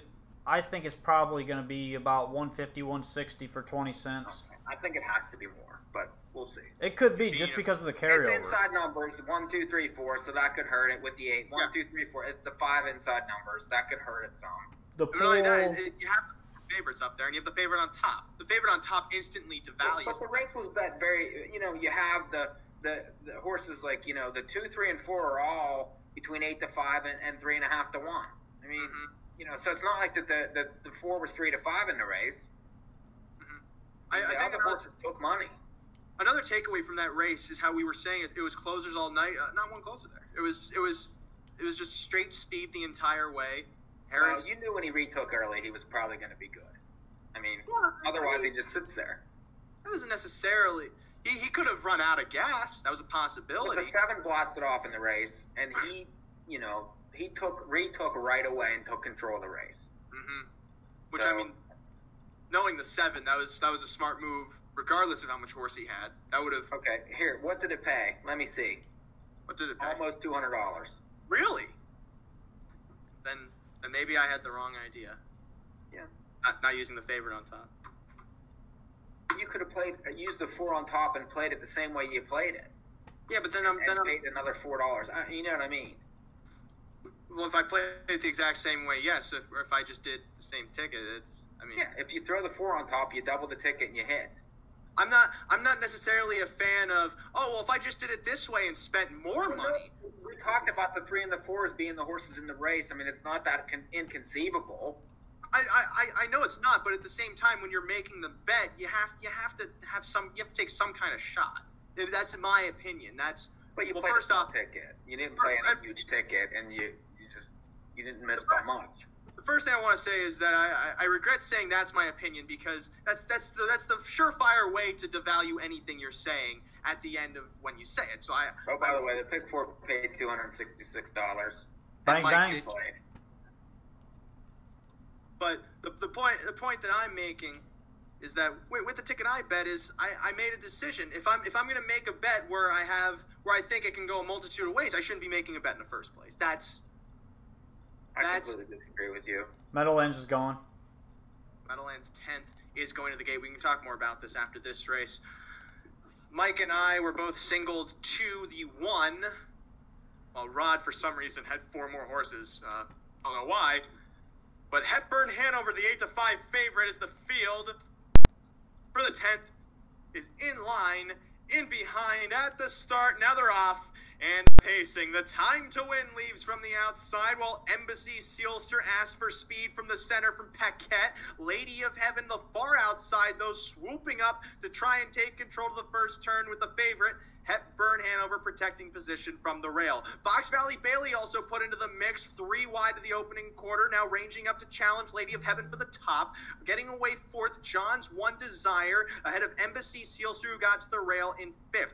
First quarter up in 27-4 to the backstretch now, as Fox Valley Bailey leads by a length and 3/4. Out of 3rd comes Hepburn Hanover, trying to brush up towards the lead, heading to the 3/8. John's One Desire behind them from 4th. 5th still, Embassy Sealster, as the time to win has found room to the pylon. 6th, out of Clara Bia 7th. Outside from the back, ranging up comes Lookout Stock Zone with Ace 44 Alex and Rosie Munn in the back of the field. New leader heading to the half, Hepburn Hanover, a length and a half ahead of Fox Valley Bailey from 2nd through a 56-second clip. 28-1 that second quarter, moving to the far turn. Lady of Heaven locked in now as Embassy Sealster is advancing uncovered, up to be 3rd within 2.5 lengths of the lead, gapping that cover. Look out, Stock Zone, second over. John's One Desire shuffled back to the inside. In the flow, third over comes Ace 44. Alex wide of the time to win with needing racing room. Rosie Munn from the back of the pack is fourth up, but about 8 lengths off of Hepburn Hanover, passing 3/4 in 125 and 2. 29 and 2 clips swinging into the lane. Hepburn Hanover confronted by Embassy Seals to the outside, trying to get past. Fox Valley Bailey gives pace to the inside with splitting horses Late Lady of Heaven and deeper on the track. Look out, Stock Zone. Hepburn Hanover the advantage into the 8th pole. Embassy Sealster only giving pursuit. Lady of Heaven closing late, but Hepburn Hanover has him nailed. Wins by a length and a quarter at the wire. Lady of Heaven up to be second from Embassy Sealster in 155 and 2. Now, how do you get 2.5 to 1 on that horse? Well, that horse was 8 to 5 going to the gate, and then somebody hammered to 5. I don't know what.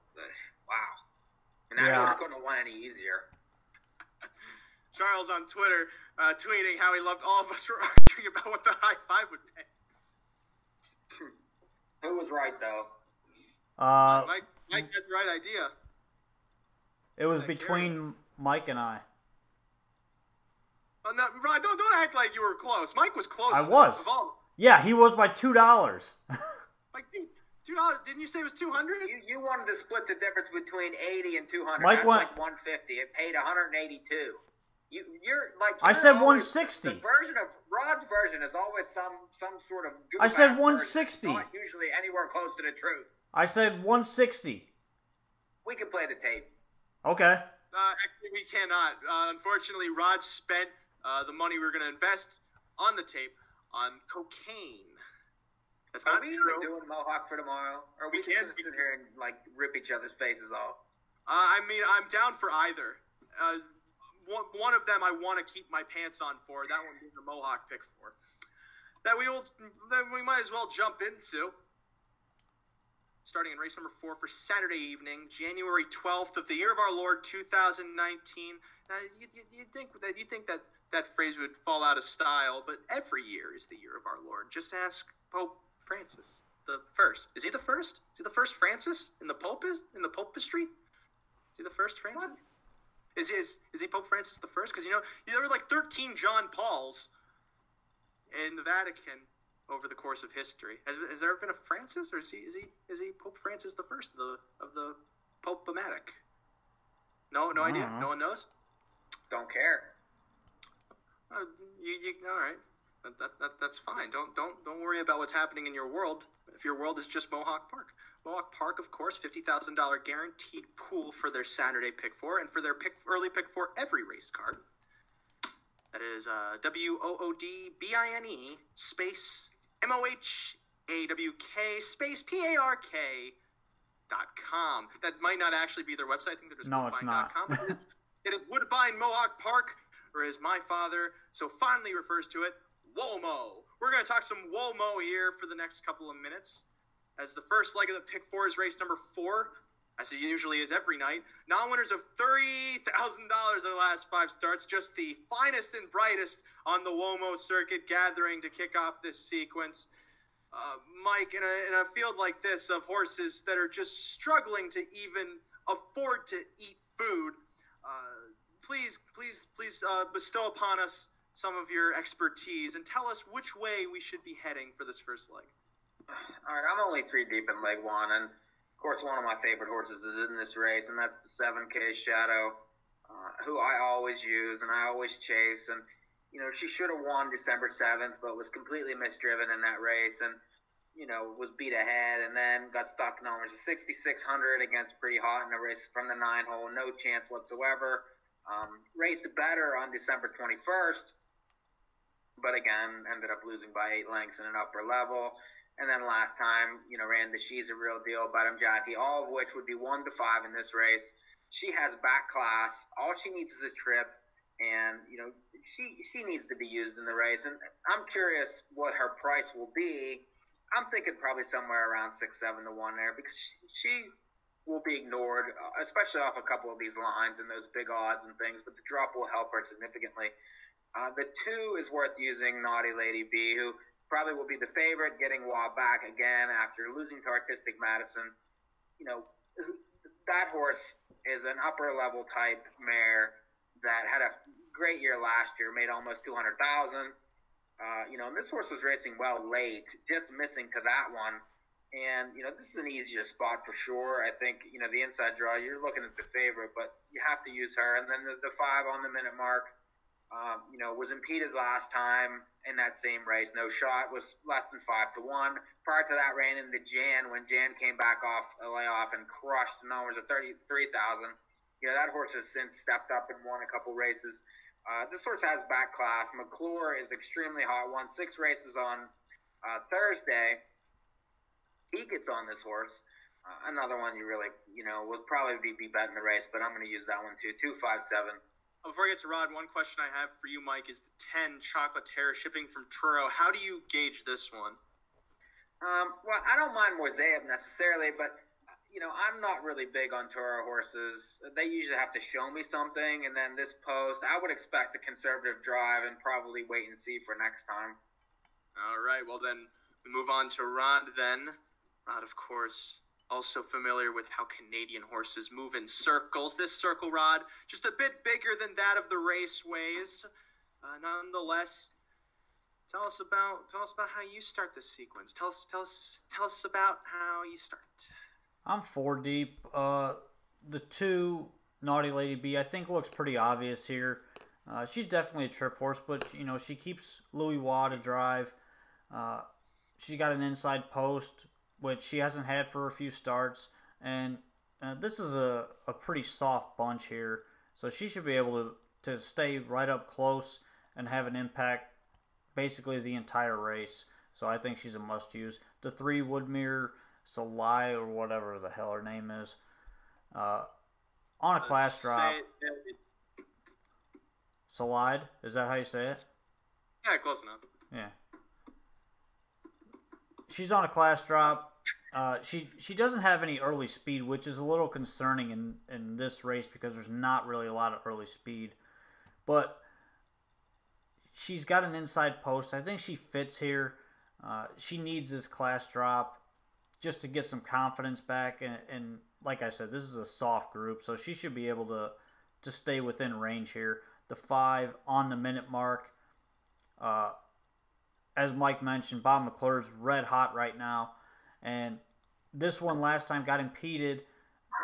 Had every excuse not to hit the ticket last time. You look 2 back, she went right to the lead. And that could bode well in this race just because there's not really any other speed here other than, maybe one horse on the outside with the 8. But I'm not even using the 8. I'm going to the 7K Shadow on the class drop. She's a must play in this race. She's the only class dropper really outside of the 9 who I don't think fits very well in this race. She's more of a small track type. So I'm 2, 3, 5, 7 here. Yeah, as I looked at it, it doesn't really seem like there's much else aside from the 2 and the 5. The 2 Naughty Lady B, able to show speed, did so from post 7 last out to get second, riding the pocket. Most likely improves off that effort. And the 5 on the minute mark, 2 starts back at this level as the favorite, went towards the top, but was caught at the wire by Jan. As Mike mentioned, Jan, of course, on the comeback is a much classier horse than the numbers at 3,000 bunch. Following that race, didn't really get the greatest of trips, being impeded to the half mile, then ended up finishing 5th as a result. Likely should bounce back off of that effort. Aside from them, it's a crapshoot. I was kind of looking at the 6, Ask My Secretary, looking back to those lines in the grassroots here at Woodbine and also over at Flamborough, but those lines are really tough to gauge. The horse hasn't necessarily had great posts either, so it's hard to tell if maybe this time around, moving back to the big track for the first time in a couple of months, might be able to wake this one up. But it's pure speculation aside from the 2 and the 5. The 2 and the 5 are the only ones in the race that have any kind of form, and then you're just guessing with the rest of them. So I'm just going to go by what I see in form. 2-5 for me in the first leg. The second leg is the 5th race. Now we're the $6,400 the last 5 starts. Purse of $14,000 for this one. 10 more going postward. Mike, of these 10, which numbers catch your eye? 5 deep here. Tough race. These numbers of 6,400s are tough because, again, it's like the middle of the road class horses. The sharp ones are moving up. The dull ones are moving down. The one Classy Dragon's third back. Henry's back. This horse has burned money 2 races in a row, but ran to Ramblin' Gamblin' Man, who's extremely sharp here. That horse you'll see later in the card. So third back, sharp barn, a must-use at probably lower odds than he should be again. The 4 Darkest Secret, this is Moreau, Waugh. The horse had a terrible trip last time. Prior to that, broke at the start, no shot, still kicked home 26-4. You won't get 8-1 on this one. He'll be lower than that. The 5 Makes Some Luck. Another one that's raced okay. Last 2 got beat by a sharp Dietzy at Flamborough 2 back on New Year's Eve, and then raced less than a week later, caught the 8-hole, and raced well enough to be third. Got a typical Jameson type drive. This horse will take money and is certainly capable, but lightly raced, and it's hard to trust. That's why I'm using others. The 8 Walter Mitty. This horse got sharp in the fall and won a couple in a row there, and then got stuck at upper levels trying to get some money off the card. It's Galucci. Raced very well last time to be second against that aforementioned horse. A use for me. I think this horse can win first up or off a trip. And then the 9 Sir Galahad, who was well met last time. There was a few of us that liked this horse. Ended up third. Didn't really take much money against Alexis Jackpot Fancourt. Those are better horses than these horses are. Second Lasix. This barn excels with horses coming off layoffs. And I think this horse could be very good. So 1, 4, 5, 8, 9 in that race. Ooh, that's a lot of numbers to write down. Rod, do you have as many numbers to write down? I do. I'm 5 deep in this race. I thought it was extremely tough as well. Similar to Mike, I used a couple different ones here. The 1 Classy Dragon, like Mike said, third start back off that long layoff, gets the rail, but has burned money, like Mike said, in those 2 starts. I don't know why this horse would have been bet down to the favorite off of that layoff in either of those first 2 starts, but the horse is a play from the rail, should sit up close and stay in contention. The 5 Makes Some Luck for the Jamesons. This one plays. He's been good the last 2 starts after he dropped down in class from much tougher competition. This is a level I think he kind of excels at. The 7 Outlaw Turn and Burn. This is a long shot play for Jean-Francois Gagne. He fits well here. He's got a decent spot. He just needs a few things to happen, and if he can get the right things to happen in this race, he gets the right setup, coming from off the pace, he's a horse I think that could upset this field. He's just got to get close enough to have an impact here. And then the 8 Walter Mitty, I really got nothing else to add from what Mike said with him. He's probably going to be bet down quite a bit, I would think, here. And then the 9 Sir Galahad, second time Lasix, second start off that layoff. He's a must play here and is probably the best value play in the race. So 1, 5, 7, 8, and 9. I have no idea what I'm missing here with Sir Galahad. Sure, he was third behind Alexis Jackpot and Fancourt, both classier horses in that race. Came home in 28-4 in that first start on Lasix. Now has to start from post 9. Mainly the post is a concern for me. I see horses with better chances to the inside and actually somehow one to the outside. Classy Dragon, though, to start things off. We've all mentioned this horse. Last out, tried to go first over as the favorite late in the mile, but for some reason just stalled in the stretch, crawling home in 29 seconds to finish 5th by 3 lengths. The start before that had a bit more pace, coming in 26-4. So I'm not necessarily sure the reason why he hit the wall in that last race. Could have tied up. Could have been a number of things. I could just speculate for minutes on end before I get bored. Makes his third start off of a layoff.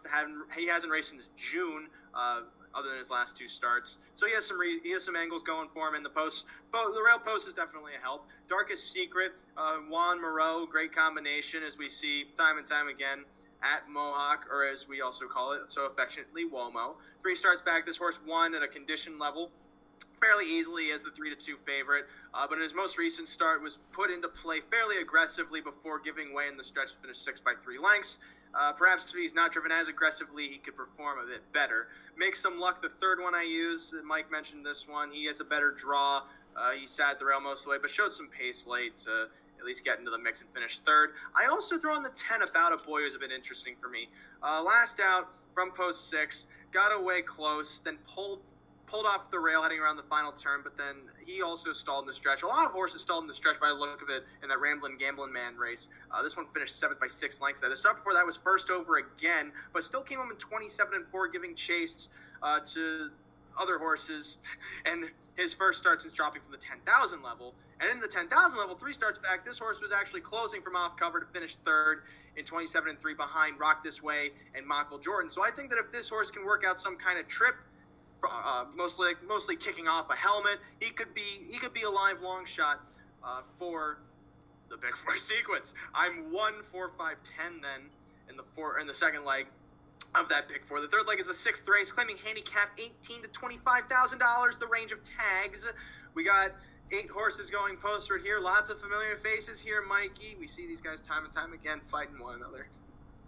Yeah, 4 deep here. The one,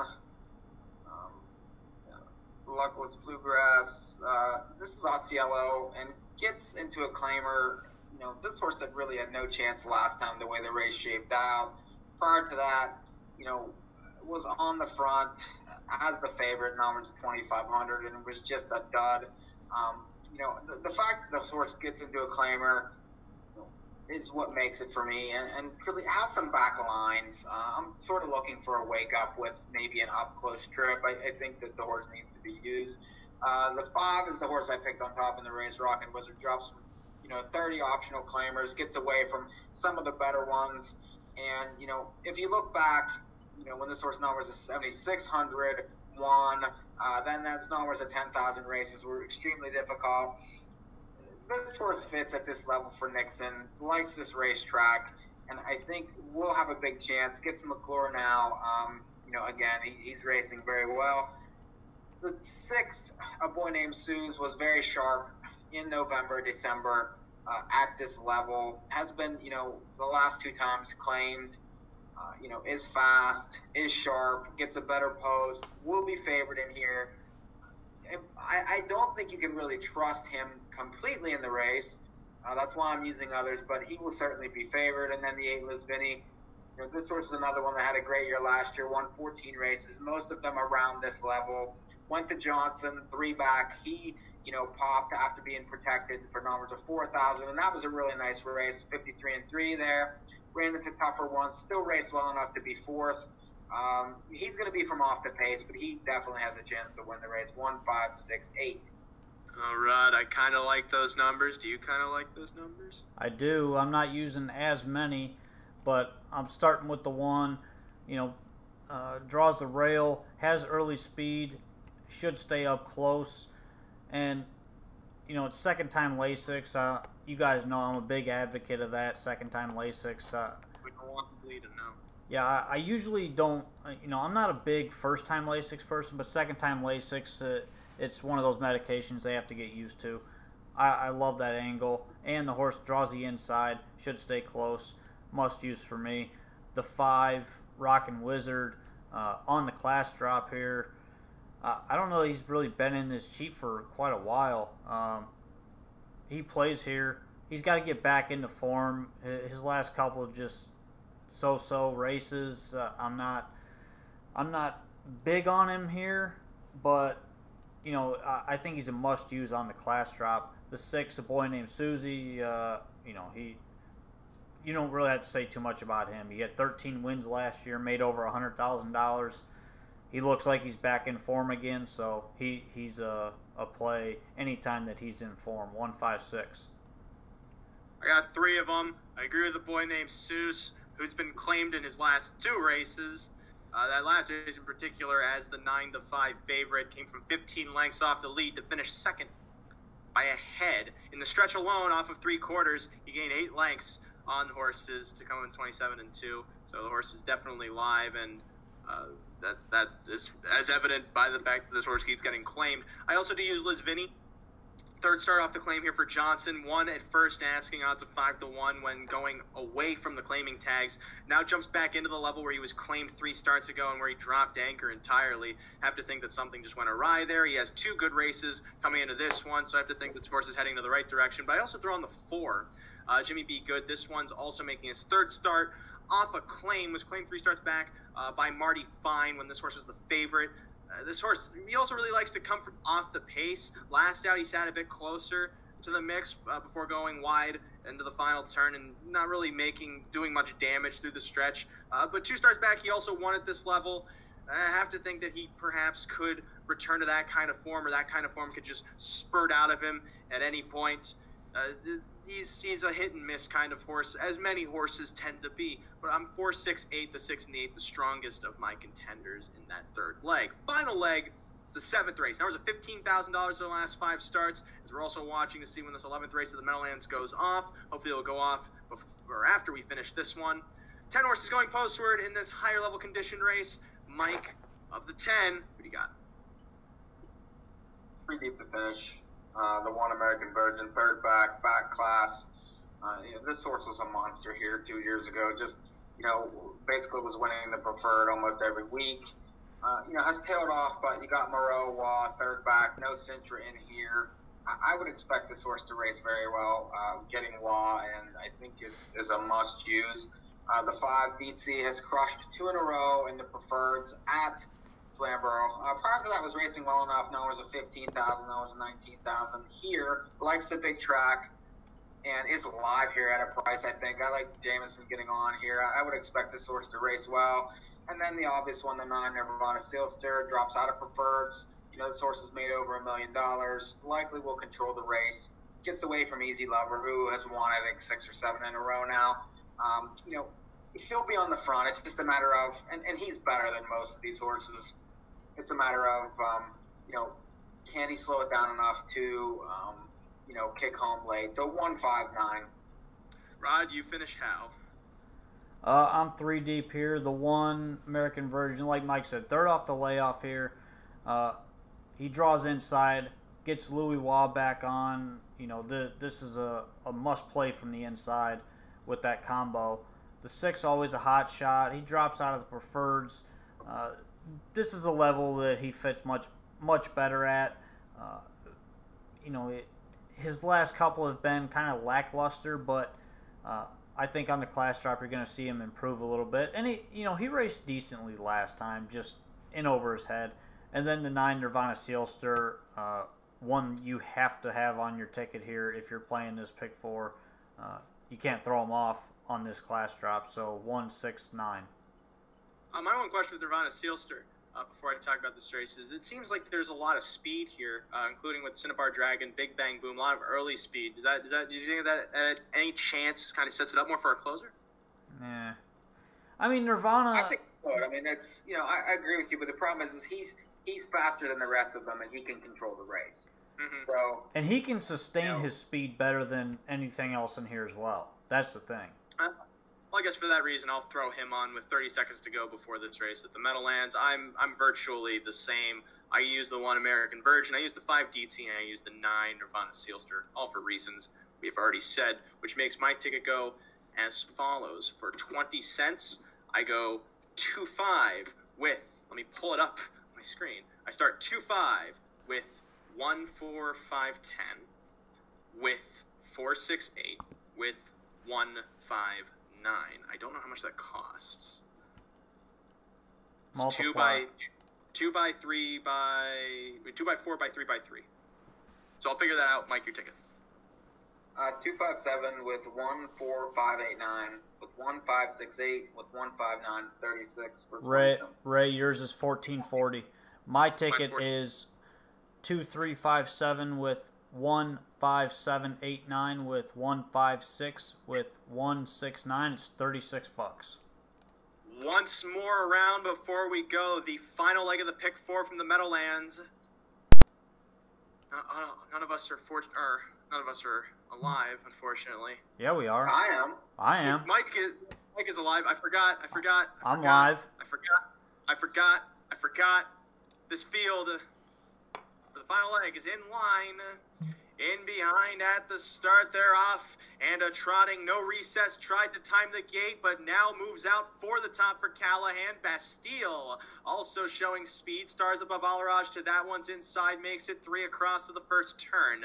Dunaway fourth with Mistress Valentine, while Illini Might is on stride, moving up from 5th to be 4th now as they move to the opening quarter. A big gap between the field and the top 3 as Bastille leads to the opening quarter. Stars above Alaraj pops out of the pocket in 28-1 to brush to the lead. Behind them, 3rd, no recess to the back stretch. Illini Might got to the cones, racing in 4th, ranging up to the outside comes Triumphant's Chip, while Mistress Valentine sits to the inside. Lindy's Best Yet is tracking behind cover, 2nd over, moving to the half. Can't You Spell moves off the rail to be 3rd over, with Eeyore Hanover towards the back of the pack and Iron Dome the trailer. Half mile bound, led by Stars above Alaraj, a length and a quarter better than Bastille in 57-1. 29 seconds for that second quarter. No recess, sits behind them from 3rd to the far turn. Lindy's Best Yet is marching up to be 4th within 3 lengths of the lead, while to the inside Triumphant's Chip ducked to touch with room to tip out and catch cover 2nd over. Does exactly that to 3/4, while Can't You Spell remains 3rd over. Illini Might's locked in with about 5 lengths to make up on the leader. They're then back to Mistress Valentine shuffled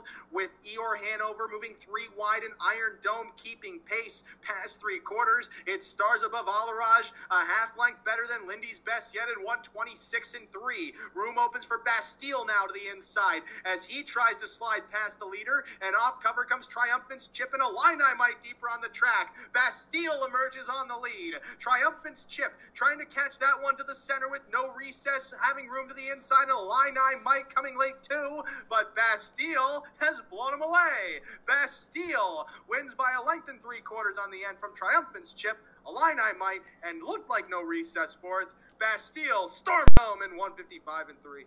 That horse was one of the best bets of the night at 4-1. This horse I had at 19-1 last week, and he just was did not loaded. He was loaded last week. Yes. That's the race that Victory won, and then I was genuinely upset I lost. Well, that's another bang winner right there. That was also a top pick contender over at NAHUpicks.com. Bang. As Bastille, I did not have Triumphant's Chip or Illini Might. I tested both of them, but I did have no recess up there. And I thought he was going to leave because that's the only way he gets involved into the race. All that said, all that done, Mike had basically everyone but the 3. I'm sorry, Mike, but it wasn't that big a pick 4. It was 3 favorites. What was it paying? $93. Really? It still paid not. Wow, that's incredible. That was pretty chalky early. I guess it paid $93 considering Bastille was 10-1 on the morning line. That probably contributed a touch. But I mean, if you watched last week, this horse should have won last week. Yeah, he was loaded. I had the Stars on top last week too. And he was the only horse I liked all night at the Meadowlands. It's a 4-1 shot, heads back to the winner's circle. Bastille stormed home. You get it? You better. That does it for another edition of North American Harness Update. Next week, we're going to try and get Mike to take his shirt off live on the air. Aside from that, we'll have more racing action, likely from the Meadowlands, from the Raceway Western Fair District, and perhaps Mohawk Park. But of course, there will be more Ray Catolo, so we think, or maybe not hope, Mike Rosie Rod Elms Jr. hopefully will be back. Ladies and gentlemen, as we do each and every week, we wish you Godspeed, and may all of your trips to the refrigerators be fulfilling ones. Bang.